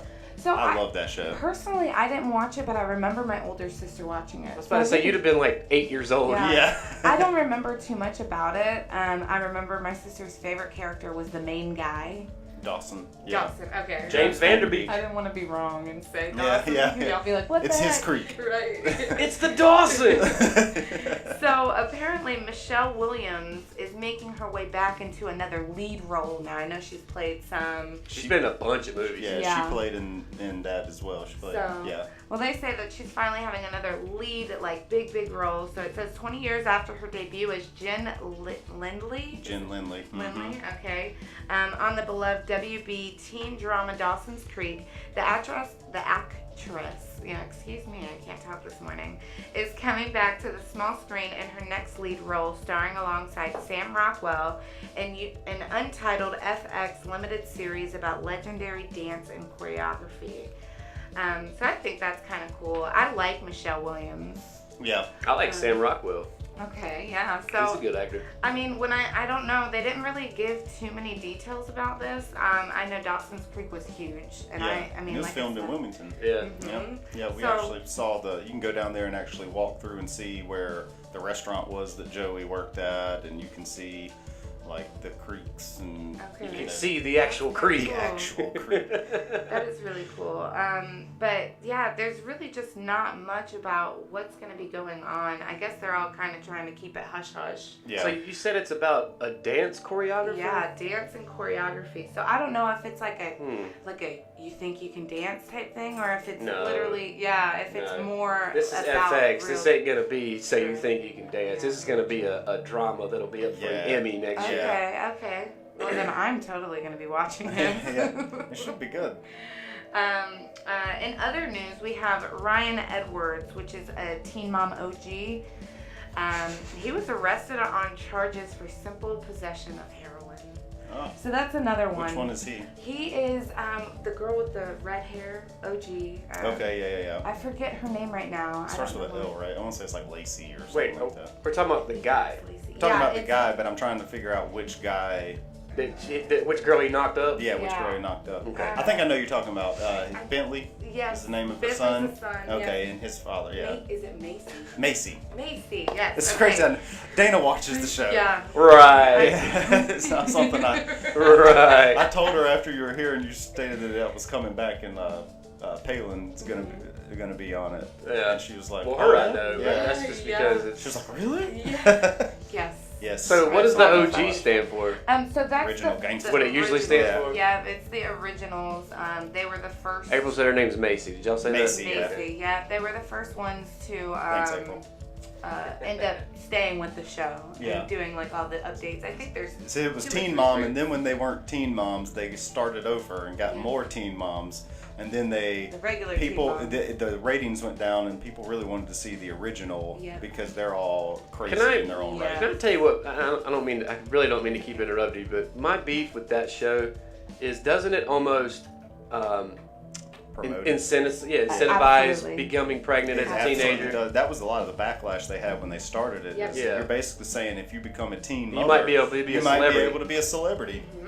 And I mean, there aren't there aren't many of them. I mean, I'm sure they No, make a for good every amount one of money. those, there's 100 kids that are there's- now, Yeah, but I mean, you think of what's her name, Farrah. Yep. Or whatever, who was on the OG. She's not there anymore, I would assume.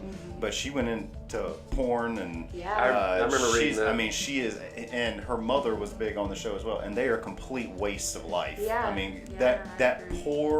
poor child that has to grow up with Sophia. the mother and the grandmother because they are absolutely pathetic people. Well, see, and I even think of like Kaylin, and Kaylin was great. She graduated, Yeah. but she has 3 different baby daddies. Yep. You know, so then it's like, well, good for you, but I mean, there's just Yeah. that. Oh my god. But why would she stop?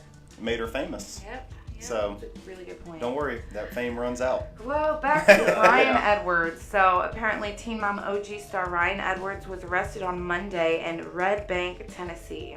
The 30-year-old reality star was arrested on charges of simple possession of heroin. The Hamilton County Sheriff Office confirmed to Entertainment Tonight. He is currently being held in the Hamilton County Jail with no bond and is expected to appear in court August 6th. simple possession is the lowest drug offense there is. He'll in get Tennessee. probation. Yeah. So this is the second arrest for Edwards this year. Maybe not then. Yeah, about to say, yeah. It says back in March he was arrested at his home in Tennessee on a charge of violating his probation, stemming from a prior arrest. So he for was already heroin. on probation. Yeah. Never mind then. Yeah, He might do a little jail time then. He's been dealing with this for a long time. I mean, even when the show first came out, not first. I mean, as it started going on, I mean, middle of all of this. That's when Macy started talking about it on camera, anyways. Yeah, yeah. About his heroin use? And he was She's kind come of out a douche to begin with. was. Like, he was very, I From mean, the well, beginning. you know what? That's not fair. He was the very typical 16-year-old guy that's knocked up guy a girl that and knocked doesn't know up a what to girl do. and doesn't date her anymore. Like, he is, Yeah. he was what I would consider very cliche. if I don't know anything. what I would have done. Yeah. Right. You know? Right. So that's all I have on him.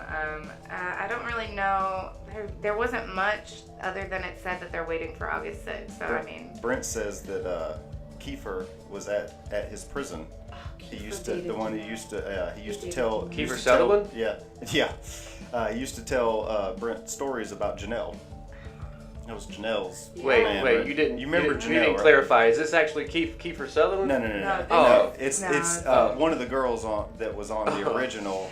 The guy that knocked her You up said yeah. was in prison. No, I don't know the Janelle difference. Oh, has I said three it. I different meant it baby sarcastically daddies, though. Janelle has 3 different babies, and she's all in the court system too. She She's represents. fat crap crazy. And she's, of course, she's from North Carolina. You know, Yeah, that's she's what I not always far know. from here. Nope. Crazy as an Leland, outhouse Wilmington rat. area. Yeah. So Brunswick County, which isn't too far away at all. Brunswick County? That's Yeah, where that's she's from. Yeah. That's like an hour and a half from here. She's one of my nuts. one of my friends hung out with her one time. Yeah. Like it was a big crowd. That was And enough. Like, Yeah. She was like, I hated her. Like Yeah. she is crazy, bad mom, blah blah blah. I was like, well, let's not throw that out there, you know. Yeah. There's only a couple of them that are, I would say, could be considered decent. Yeah. And they made a mistake. Macy would be one of them. Where, you know what, it was a slip up, but she's actually proven to be a really good mother. Yeah. Works hard, went to school, that kind of thing. Her other 2 sons. Yeah. Well, having a kid that young, Yeah. 2 kids. contrary to what people say, having a kid that young doesn't necessarily mean that your life is over. It Right. doesn't. No, it just makes it more difficult. But it makes it, exponentially more Yeah. difficult. Yeah. And I'm just afraid that TV shows like this make it seem like, well, if I get pregnant, I might get picked up by MTV. That's right. Well, And that's just not going to be the case. There's Probably a part not. of me that feels like that's why they have kept it on to show, because a lot of the teen moms have been trying to fight MTV about what they put on the air. And MTV's like, dude, I mean, this is what's going on. This is real. This Well, is what's that's, in your they're not life. going to get anywhere with that You because start- they signed a you sign contract. this contract, Yeah. exactly. But I think that's why it's still being aired and their stories are being aired, because it's not all roses. Yeah. So, I mean, that's just my No, it's assumption. not, and that's the whole point of the show. Mhm. But at the same time, yeah, they did sign this contract, but they're getting paid for it, Yeah. and they're on TV. And even though some of them, most of them will probably end up doing celebrity rehab at some point, Yeah. they're still making money off of That's it. the Sarah next and her step. mom went to celebrity. What? Yeah, the they were on that. couples. Yeah. Oh gosh, I don't remember what. Couples that was. therapy. Yeah. Family edition. Family, yeah. Yeah, with that one lady. And I mean, there's so many reality shows out there that you can make a living off of it Yeah. now. Yeah. So, Well, the last thing I have is dealing with Justin Bieber. What do you guys think about Justin Bieber? I want to punch him in the face. I can't. There, you know, like if you want to be famous, that's fine. And he's got a lot of talent, but he is a crappy person. correct. And I just would love just one opportunity just to punch him as hard as I could in the face, just to say I did it. I actually like some of his newer music, his more recent music. Yeah, but I'm with you. His music's okay. I have no problem with that. I'm Yeah. not like, oh my god, I hate Justin Bieber music. I hate Justin Bieber. I like him about as far as I can throw him, and Yeah. that ain't far. Yeah. So I remember actually when I first started watching Justin Bieber, it was on YouTube. I don't know if y'all knew that That's how Usher found him. Found him on YouTube, exactly. Yeah. So I watched a lot of his cover stuff, and like, I mean, I was obsessed with him. And then once he became famous, and Yeah, see, I all was the like- drama he got into, I was like your age when he was doing that. yeah, see, and I was a lot. I was a lot younger. If it Yeah. makes you feel good, but It doesn't. But now I kind of feel the same way. I'm like torn. Some of his music is good. I don't really like his appearance and you know, I don't know, with his fans and with paparazzi. But this isn't really about that. This is about his soon-to-be wife, Hailey Baldwin. So, you know, there was a lot of back and forth with him and Selena Gomez and this girl Hailey. I mean, he kind of was dabbling back and forth, but he ended up asking Hailey Baldwin to marry him. And apparently he is extremely happy about it.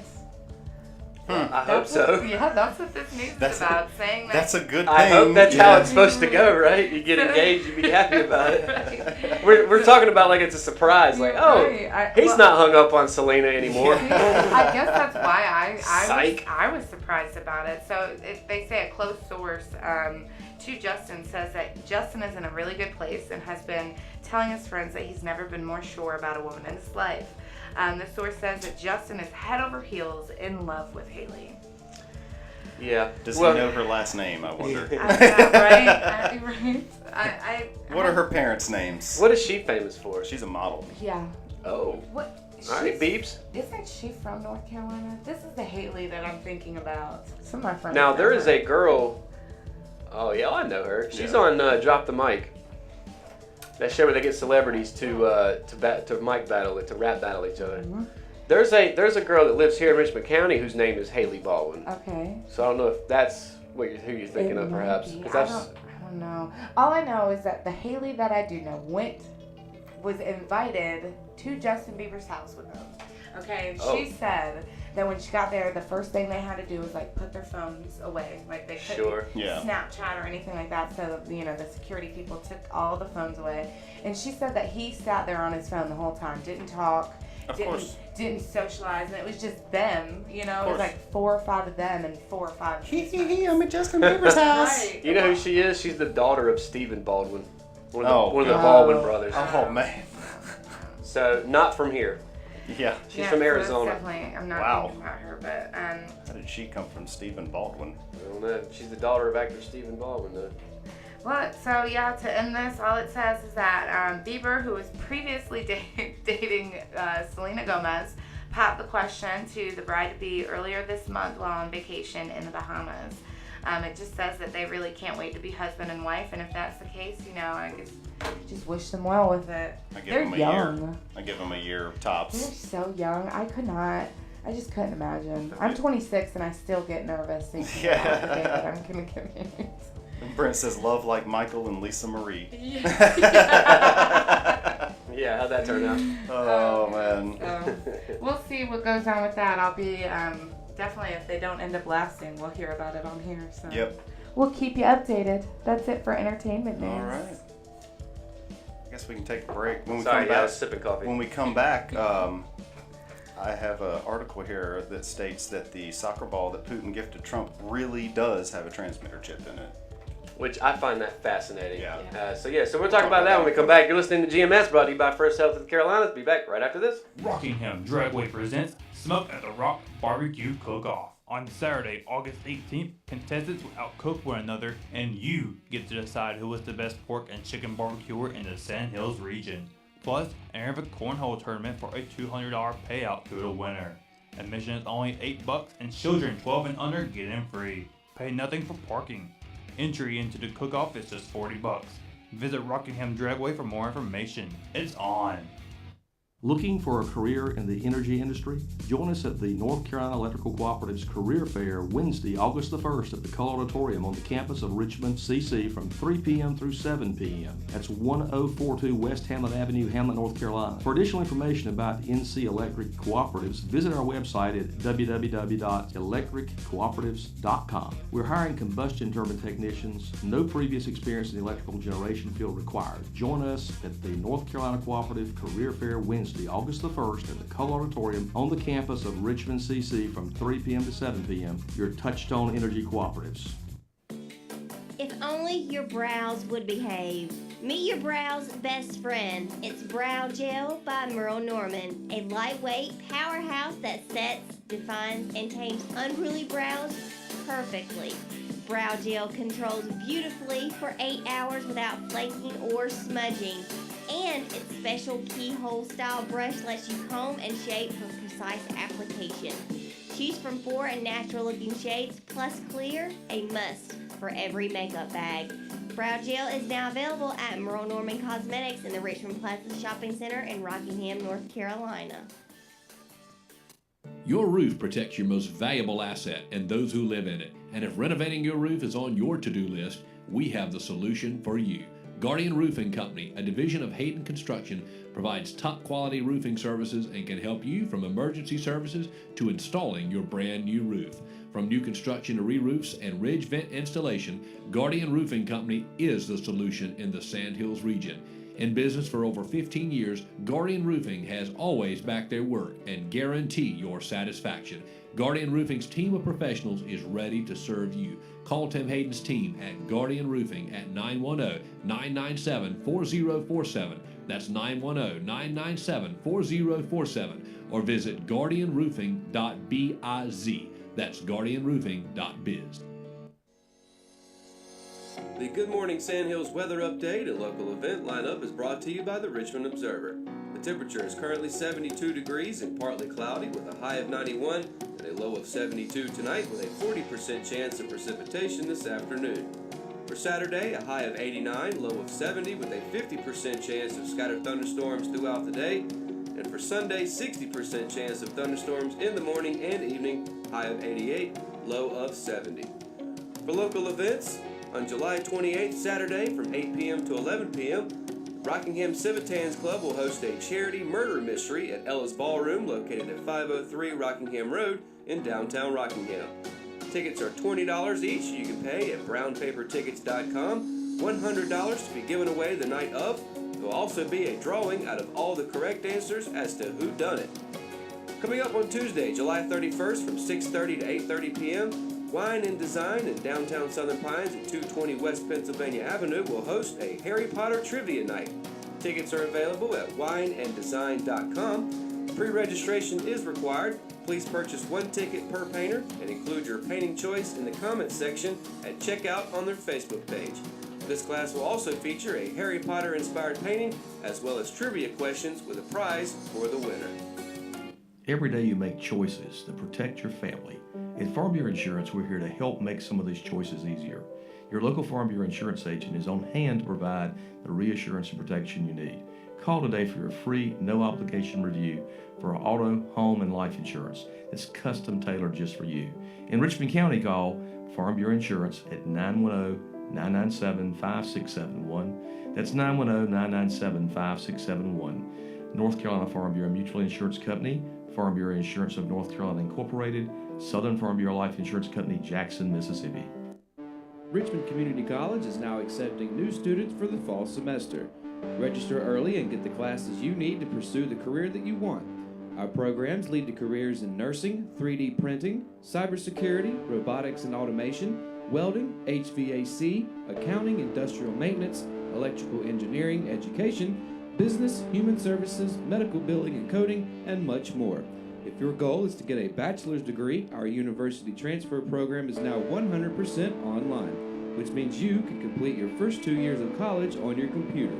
Call 910-410-1700 for more information on how you can start college this fall and be on your way to a life-changing career. Visit us online at www.richmondcc.edu. That's www.richmondcc.edu. Having computer problems or need an IT solution for your small or large business? Located in downtown Rockingham, Todd's Computer Sales and Service has been successfully helping families and small businesses in Rockingham and the surrounding areas overcome their technology challenges for over 10 years. They offer malware and virus removal, networking solutions, off-site backup services, cloud storage, residential and business maintenance, and monitoring plans and IT contracts for small to large businesses.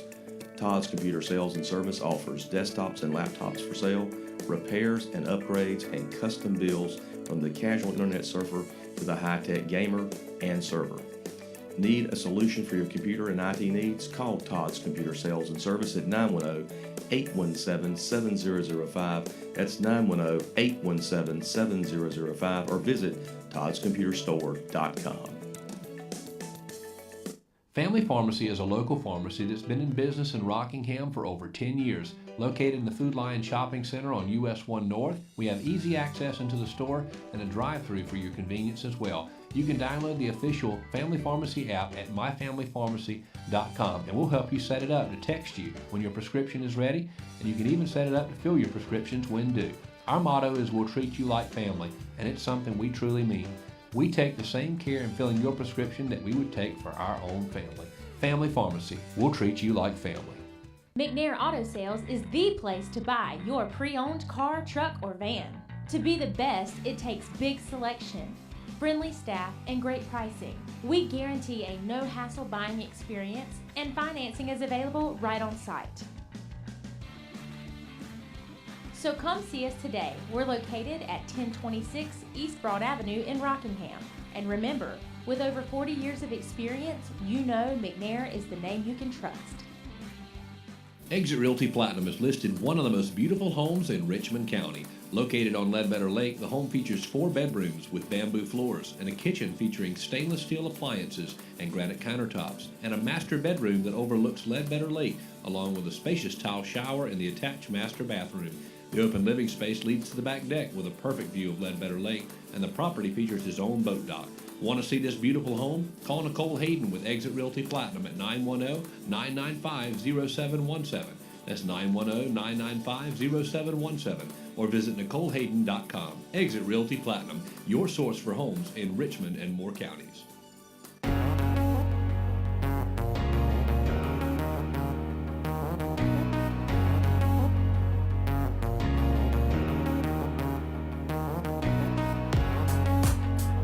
Welcome back to GMS. Brought to you by First Sales of the Carolinas. Matt, John, and Jordan with you this morning. Welcome, welcome. So, John, you teased before the break that there actually is a transmitter. There is. They in that soccer ball. Have confirmed. You know, it was kind of like speculation there for a little bit of whether it was going to. I thought it was a joke. And that's what a lot of people thought. But there actually is a transmitter chip in the soccer ball that Putin gave to Trump. Unfortunately, for all the speculators online, the White House not alarmed by this discovery. It was looked at very carefully, and it actually is a chip that is embedded by Adidas. And so, a lot of questions obviously have come up about what the capabilities of this chip are. And it says that it's embedded under the logo of the soccer ball, and I have a picture of it of where apparently the chip is inserted into it. And let me get down here, and this is on Business Insider, so it's not like from some random outlet. Alex Jones didn't talk about it. Basically interacts with like a mobile phone, and Adidas says that it cannot store or send out specific information. It's just there, almost like a QR code. Put your phone up to it and it gives you functionalities like exclusive information about the product, Adidas football content, and special competitions and challenges. I don't know why you need to know that, but it is there. And Bloomberg asked Adidas whether the chip, quote, could be a vector of a Russian hack.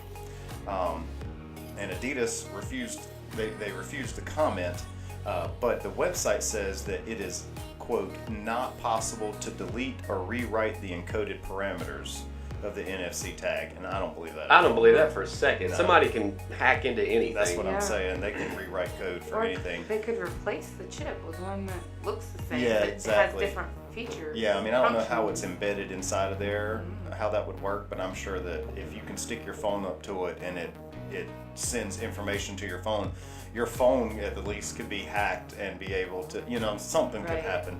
A spokesperson for a hacker collective said an attack could be initiated via the soccer ball only if Trump intentionally installed malware on the device. So he would actually have to install it on the device, and then it could have been. He don't know how to do that. He didn't know how to do that, but Russia does. And Sarah Sanders reportedly told Bloomberg that all the gifts are, everything's checked before. Yeah, I'm sure it is. The White House, and there's nothing to be alarmed of. It didn't seem to be tampered with. And it's not like I seriously doubt this soccer ball is like sitting in the Oval Office or in the Situation Room or something like that. You think this is Putin just messing with us? a little bit. I mean, he does. He's pretty smart when it comes to stuff like this. Yeah, just as a joke. Yeah, but I mean, he knows that they're going to check it. He knows that there's a transmitter in there. He knows that people are going to freak out about it.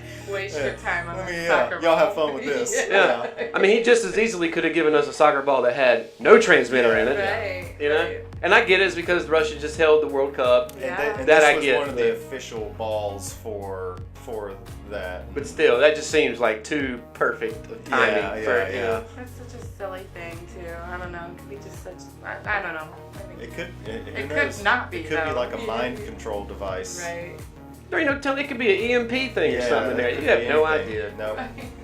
But again, I would imagine, I mean, look, let's face it, the president gets gifts and stuff all the time. Yeah. And they have to check that sort of stuff. But I would also imagine that none of it sits anywhere that has like any kind of secrets or stuff they shouldn't be hearing. How crappy of a job would it be if you had to go through the mail and the gifts that come into the White House? Just knowing that how many people hate the president. Could be anthrax in it. Not just Trump, any president. Like how many and you're the front line of defense. All right, so if there's any kind of chemical warfare, bombs, anything, it'll hit you first. You're the guy. You're the guy. Trigger man. And obviously we've seen that happen. I mean, remember when what was I just talking about? Anthrax was like a big thing coming into the mail to not even just the White House. Like they were sending it to other federal buildings in D.C. Like that's that's some scary stuff. Dion says they can be used for inventory purposes. What's that? Chips. Uh-huh. The chips. They had similar tags in Walmart. It could literally stand in the middle of apparel and wave a device called a wand around and tell us everything that was in the department. So it could be something like that. Brent says they're going to get our nuke codes. Yeah. Right. Okay. I hope not. That's in the nuclear football, so good luck. That's right. Yeah, that's right. That thing's handcuffed to a Secret Service person. Yeah. But I mean, we were talking during the break that nowadays you can put cameras and listening devices into anything.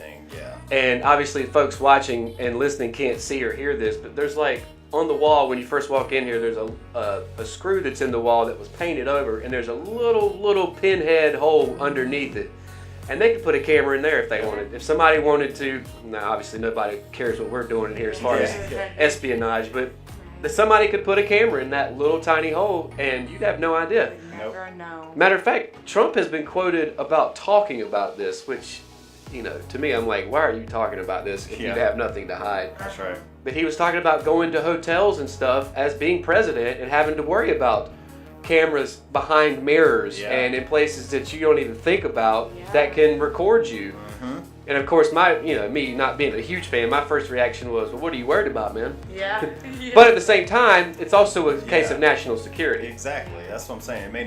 He may be doing something, immoral, but it maybe it's something that's just people talking just to the don't phone need to know with about somebody. He's having a conversation. Just personal Or things. just something classified for the country. That's what I'm talking about, Something that we quite frankly may not want to know about, because there's a lot of things that the presidents know that there's a reason why their hair turns gray in just 4 years. Yeah, no kidding. I mean, you look at Obama, when he went in, he looked like he was 25 years old and came out looking 65 Yeah. in a matter of 8 years. You were only in there for 8 years? Yeah. What? Looks like 18, my man. Seriously. And look at the same thing though. Like George W. was the same way. Like he came out looking just rough. Yeah, looking a lot older. Now Trump went in looking old because he was already 70. I really wonder what he's gonna look like. Well, he also like spray tans and I was stuff about to too. say, So. Yeah, like what if he looks exactly the same? He probably will. He will. I think he probably should look older than he does now. Anyways. Yeah. Well, he will because he spray tans and that thing on his head won't change because it's dyed and combed over. So Or they sew it in. it ain't turning gray. If it did, he's already dying. Yeah, he's already dying. So. Oh man. So. Oh man. Anyway, I do find it interesting though. I think that's just a case of Putin just maybe toying, just messing with us. That's probably what it is. Yeah. That's probably Look what it into is. it a little too much. Funny.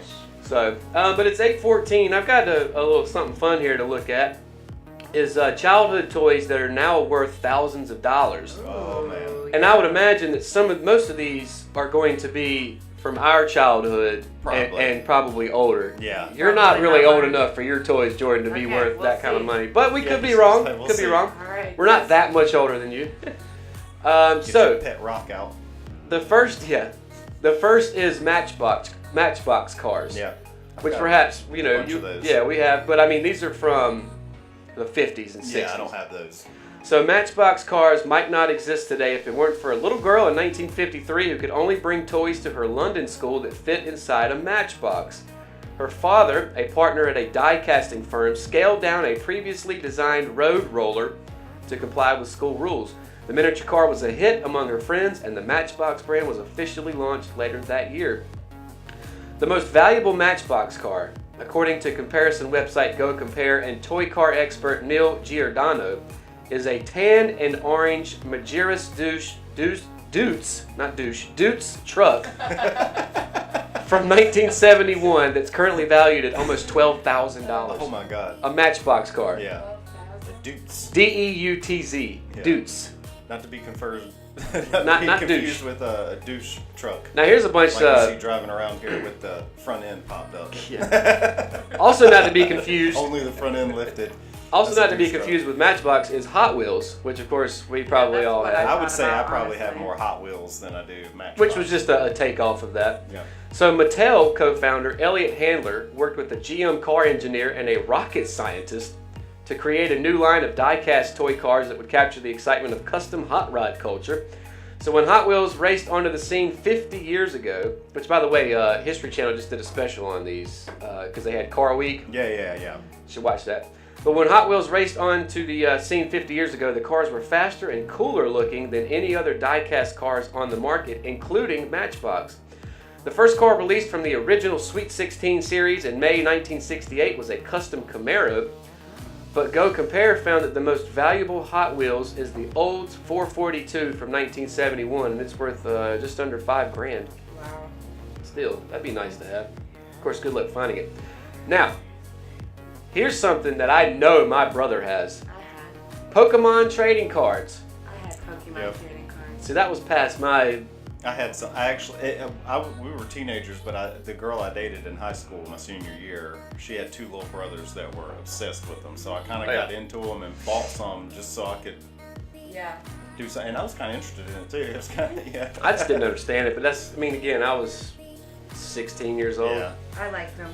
So American kids first discovered the enchanting world of Pokemon in 1998 as a video game for the Nintendo Game Boys. The trading card game debuted the following year, and the card that everyone wanted from the 1999 first edition base set was the holographic Charizard? Yep. Charizard card number 4. What made it so desirable was Charizard was the most popular Pokemon from the game, and his fire-breathing dragon card was one of the most powerful in that first set. Collectors are still hoping to get their hands on Charizard cards today. A near-perfect card recently sold on eBay for more than $55,000. Wow.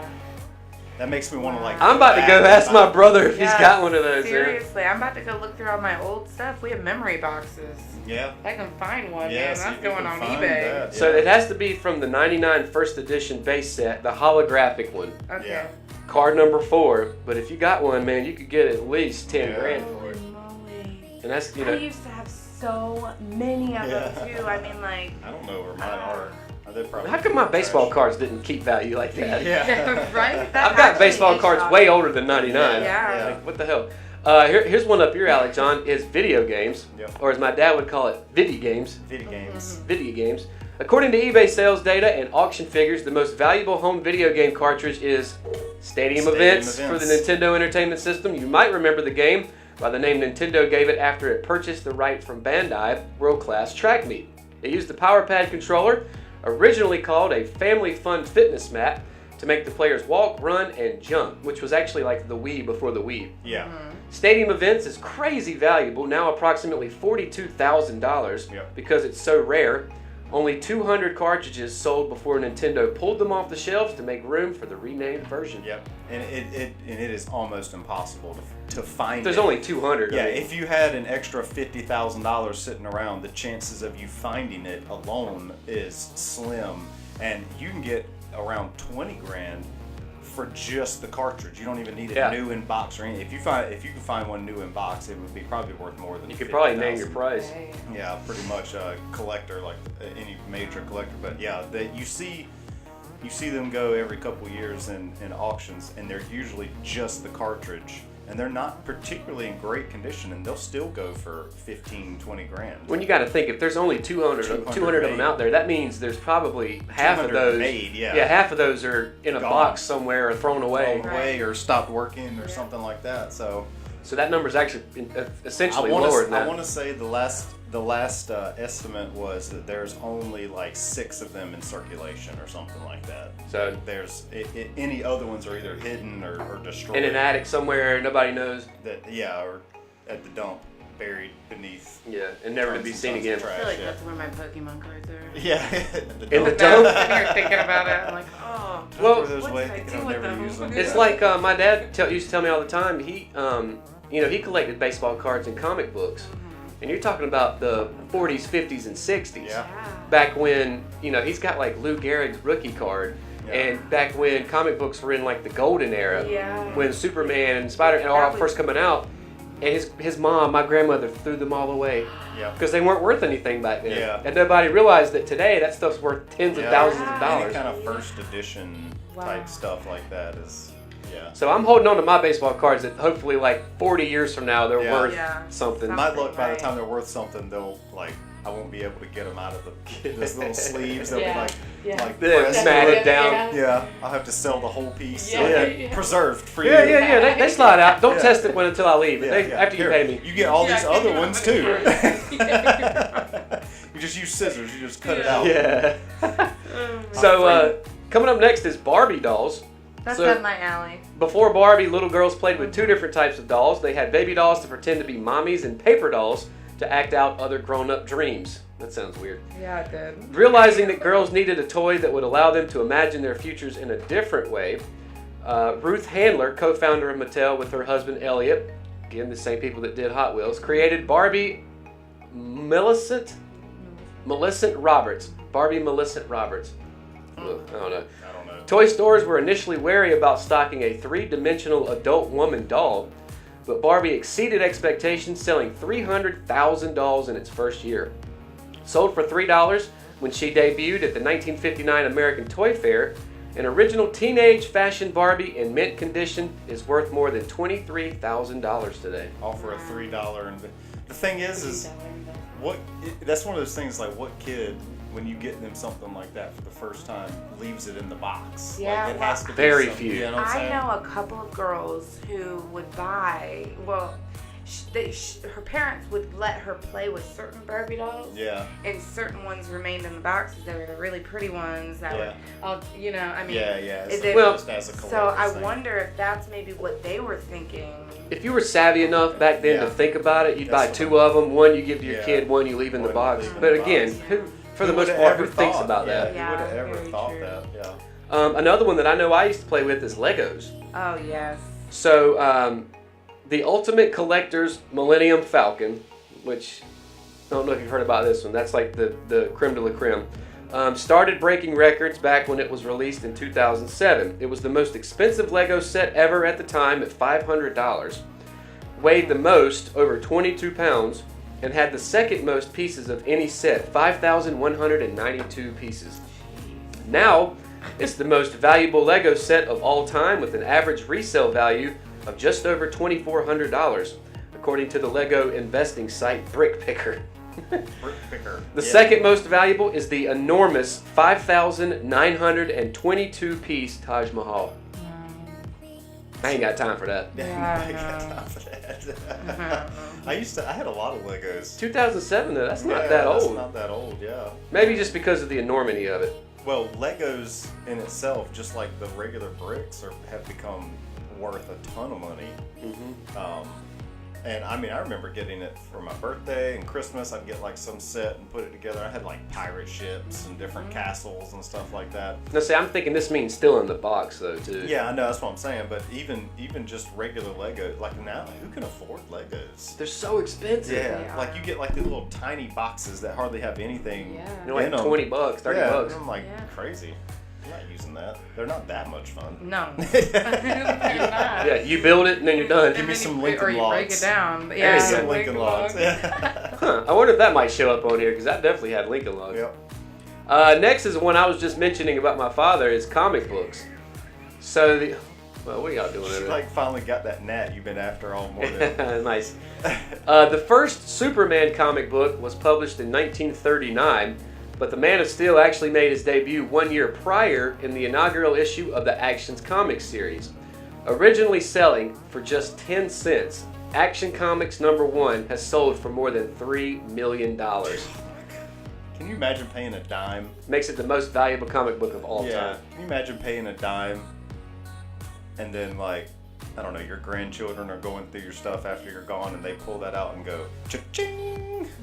Now I've seen one of these, I can't remember if it was this one or it was the original Spider-Man comic that the guys from American Pickers found somewhere. Yeah, yeah.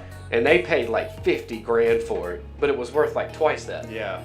And that's for Spider-Man. Yeah. You know, much exactly. less this version of it. Well, and even, you know, more recently, if you had the first comic for Walking Dead, now as big as it's gotten, it's worth thousands of dollars now. So the record was previously held by a copy of that same Action Comics #1 that was owned by actor Nicolas Cage that he sold for $2.1 million. But one since then has gone for $3 million. That's crazy, man. It's crazy what people will pay for. Here's another one, man, that came along when we were young. Wrestling figures. Now, is that the game where you have, like, you're trying to hit him and they're fighting? No, that's Rock'em Sock'em Robots. Sock'em Robots. This is like, Okay. you know, Hulk Hogan and Macho Man, Jake the Snake. So if you were a fan of professional wrestling in the 1980s, and I know I was, you might own memorabilia that's worth thousands now. The most valuable wrestling figure, according to eBay listings, is the LJN Black Series version of the Macho Man, Randy Savage, from 1989, which can fetch up to 10 grand. Wow. LJN was the first toy company to produce World Wrestling Entertainment, WWE toys. When they closed in 1989, the action figure license went to Hasbro, Jakks Pacific, and finally Mattel. I know I don't have that one, but if I did, I would probably be trying to sell it. I had a friend that was, when I was younger, I didn't have any of those, but he had a plethora, plenty of them, and he had the ring. Oh yeah. And we used to play with them, and you know, I remember he had Andre the Giant and Hulk Hogan, and you know, all the classics. Yep. And I imagine he may have had. And now it's not new in box. I can guarantee that it wasn't new when we played with it. We'd be in the mud. If you've got a Macho Man Randy Savage one and you can still sell it. A brand new one's worth 10 grand. That means the one that you played with is probably worth 1,000 at least. Yeah, something like that. Yeah. Still get something for it. As long as it's in decent condition. Yeah, as long as you didn't like take bite marks into it. Yeah. Like just redo them or something like that. Put them back in the box. Restore them. Yeah. Nah. Yeah, you can't do It's that hard, with some stuff. Because then it's still not considered new in box. It may be considered in like excellent condition, but if you restore it, sometimes that actually hurts. The value of some it. stuff it can devalue it. Okay. Same way with like NES games. Yeah. Like quite honestly, NES games, it depends on how they work really. Like the tags, you can actually buy the tags to replace the stickers for them, but when you do that, you actually hurt the value of them. You'd rather have a slight tear in the tag, in the original tag, than have a brand new perfect tag. Right. And because I mean, you know, after that it may not even work. So here's something that I don't really remember these, but it's Yu-Gi-Oh. Yu-Gi-Oh card. Oh, cards. It sounds like Pokemon. Same thing. Yeah, Kind of the same thing. So the Yu-Gi-Oh trading card game quickly gained popularity among players of the Pokemon trading card game in 2002. There we go. When it made its way from Japan to America, kids were drawn to them because they looked cooler and were more powerful than Pokemon cards. What does that mean? They're more powerful. It's They a had card. like more features. Well, I don't really remember all the cards, but I did play with Yu-Gi-Oh cards. I was like, This one Yu-Gi-Oh card, Harpy's Feather Duster, was so powerful that it has been banned from tournaments. What? Yep. Yeah. Because you can't beat it. Ooh. You can't beat it. Yeah. Well, that's so what? So if you have the card. If you have that card, you're literally unbeatable. slide It doesn't matter. Then why did they make the thing? Oh, I know why. Because it's also one of the most valuable, selling for $1,500. Yeah. I really want to go home Yeah. and Go just look through all my Start stuff. looking through. Yeah. So 2 more here before we head out of here. Second to last is Transformers figures. Mint condition figures of Optimus Prime, the Autobots commander, have sold for more than $12,000, making it the most valuable Transformer figure. And I guarantee you, I had that at some point. I had that, but it's not in collectible condition. If it's still around anywhere, because I played with that thing. I transformed it 1,000,000 times a day when I first got it. You know, truck, Optimus Prime, truck, Optimus Prime. So I mean, it probably wouldn't even stay together in either form perfectly. And then finally, some that I know I have, and I know you have. They got it. They said Teenage Ninja Mutant Turtles. Come on, MSN. Yeah. Making me feel stupid. Teenage Ninja Mutant Turtles. I was like, am I having a stroke right now? Teenage Mutant Ninja Turtle figures. Those are fighting words. Yeah, really. Teenage Mutant Ninja Turtle figures. In 1984, a new self-published comic book called TMNT sold for $1.50 a copy. Almost 30 years later, that single-issue black and white comic is worth more than 2,000 times its cover price, in part because only 3,250 copies were printed. TMNT toys, on the other hand, were produced in mass quantity, but many of them have appreciated and valued to incredible amounts. At $1,200, a mint condition Scratch the Cat, one of the last action figures from the original toy line, will fetch you the most money. Cowabunga indeed. I don't even know who that is. I don't either. Scratch the Cat. I didn't have that one. I had a lot of them, but they were not in collectible condition either. I had those. Yeah, I have all those. That's just like I still have regular. it. Peyton and Charlie play with those now. They play with them in the tub. Yep. They fight with them in the tub. So, just real quick, I know we got to go, but here are the most expensive Ninja Turtle ones. Okay. Number 50, I'm going to go from 15 down real quick. Movie star Super Shredder. I had that. Remember that when he got into the pier with Go Ninja, Go Ninja, Go. Bebop from 1988 is 14th. Had that one. A regular, just a foot soldier from 88. Had that one. It had that one too. Donatello from 88. Why is Donatello the least... hating on my man Donnie. Number 11 is the 30th anniversary cartoon box. I didn't have that because that's more recent. Number 10 is Mikey. Number 9 is Leo. Number 8 is Raph. So Raph's the most expensive as far as the toys, the original copies. Huh. Number 7 is Cerebral, or of course Crane. I had Crane, but I didn't have the body. The body, Cerebral. Number 6 is Shogun Shoati, which I don't really remember him. That was 94. He looks like a alligator or something. Number 5 is Rocksteady. Of course, I remember that one. I had that one. Number 4 is Hotspot. I don't remember that. He's a firefighting Dalmatian from the 90s. Don't remember that. I don't remember that at all. I think that was past our time. Number 3 is sixth scale Bebop and Rocksteady. I believe those are like almost to true form. True. That was just came out last year. I was about to say those were pretty recent. Number 2, and I do remember this one, is Undercover Raphael in a trench coat. The trench coat. And the hat, even though the one they're showing is Donatello. Yeah. Y'all need to get y'all stuff right, man. Whoever they had to write this article didn't know anything about toys. And then number 1, Scratch the Cat from '93. Never seen that before in my life. Never seen that character ever. And that's probably why it's so valuable. Is they probably made like 50 of them or something like that. Yeah. So it can cost you about $1,200 if you wanted to buy one. No thanks. Try to find one. Yeah, no thanks. That's not how I remember my Ninja Turtles. Scratch the Cat. Scratch the Cat and a Dalmatian. Yeah. Hotspot. Anyway, 8:33 on your Friday. We're going to send everybody out into the weekend here in just a second. We appreciate everybody for watching and listening to Good Morning Sandhills. As always, brought to you by First Help of the Carolinas. Matt Harrelson, Jonathan Pope, Jordan Pay with us this morning. Yes. And again, hope everybody has a wonderful weekend. We'll see everybody right back here bright and early Monday morning, 6:30. Later. Bye, y'all.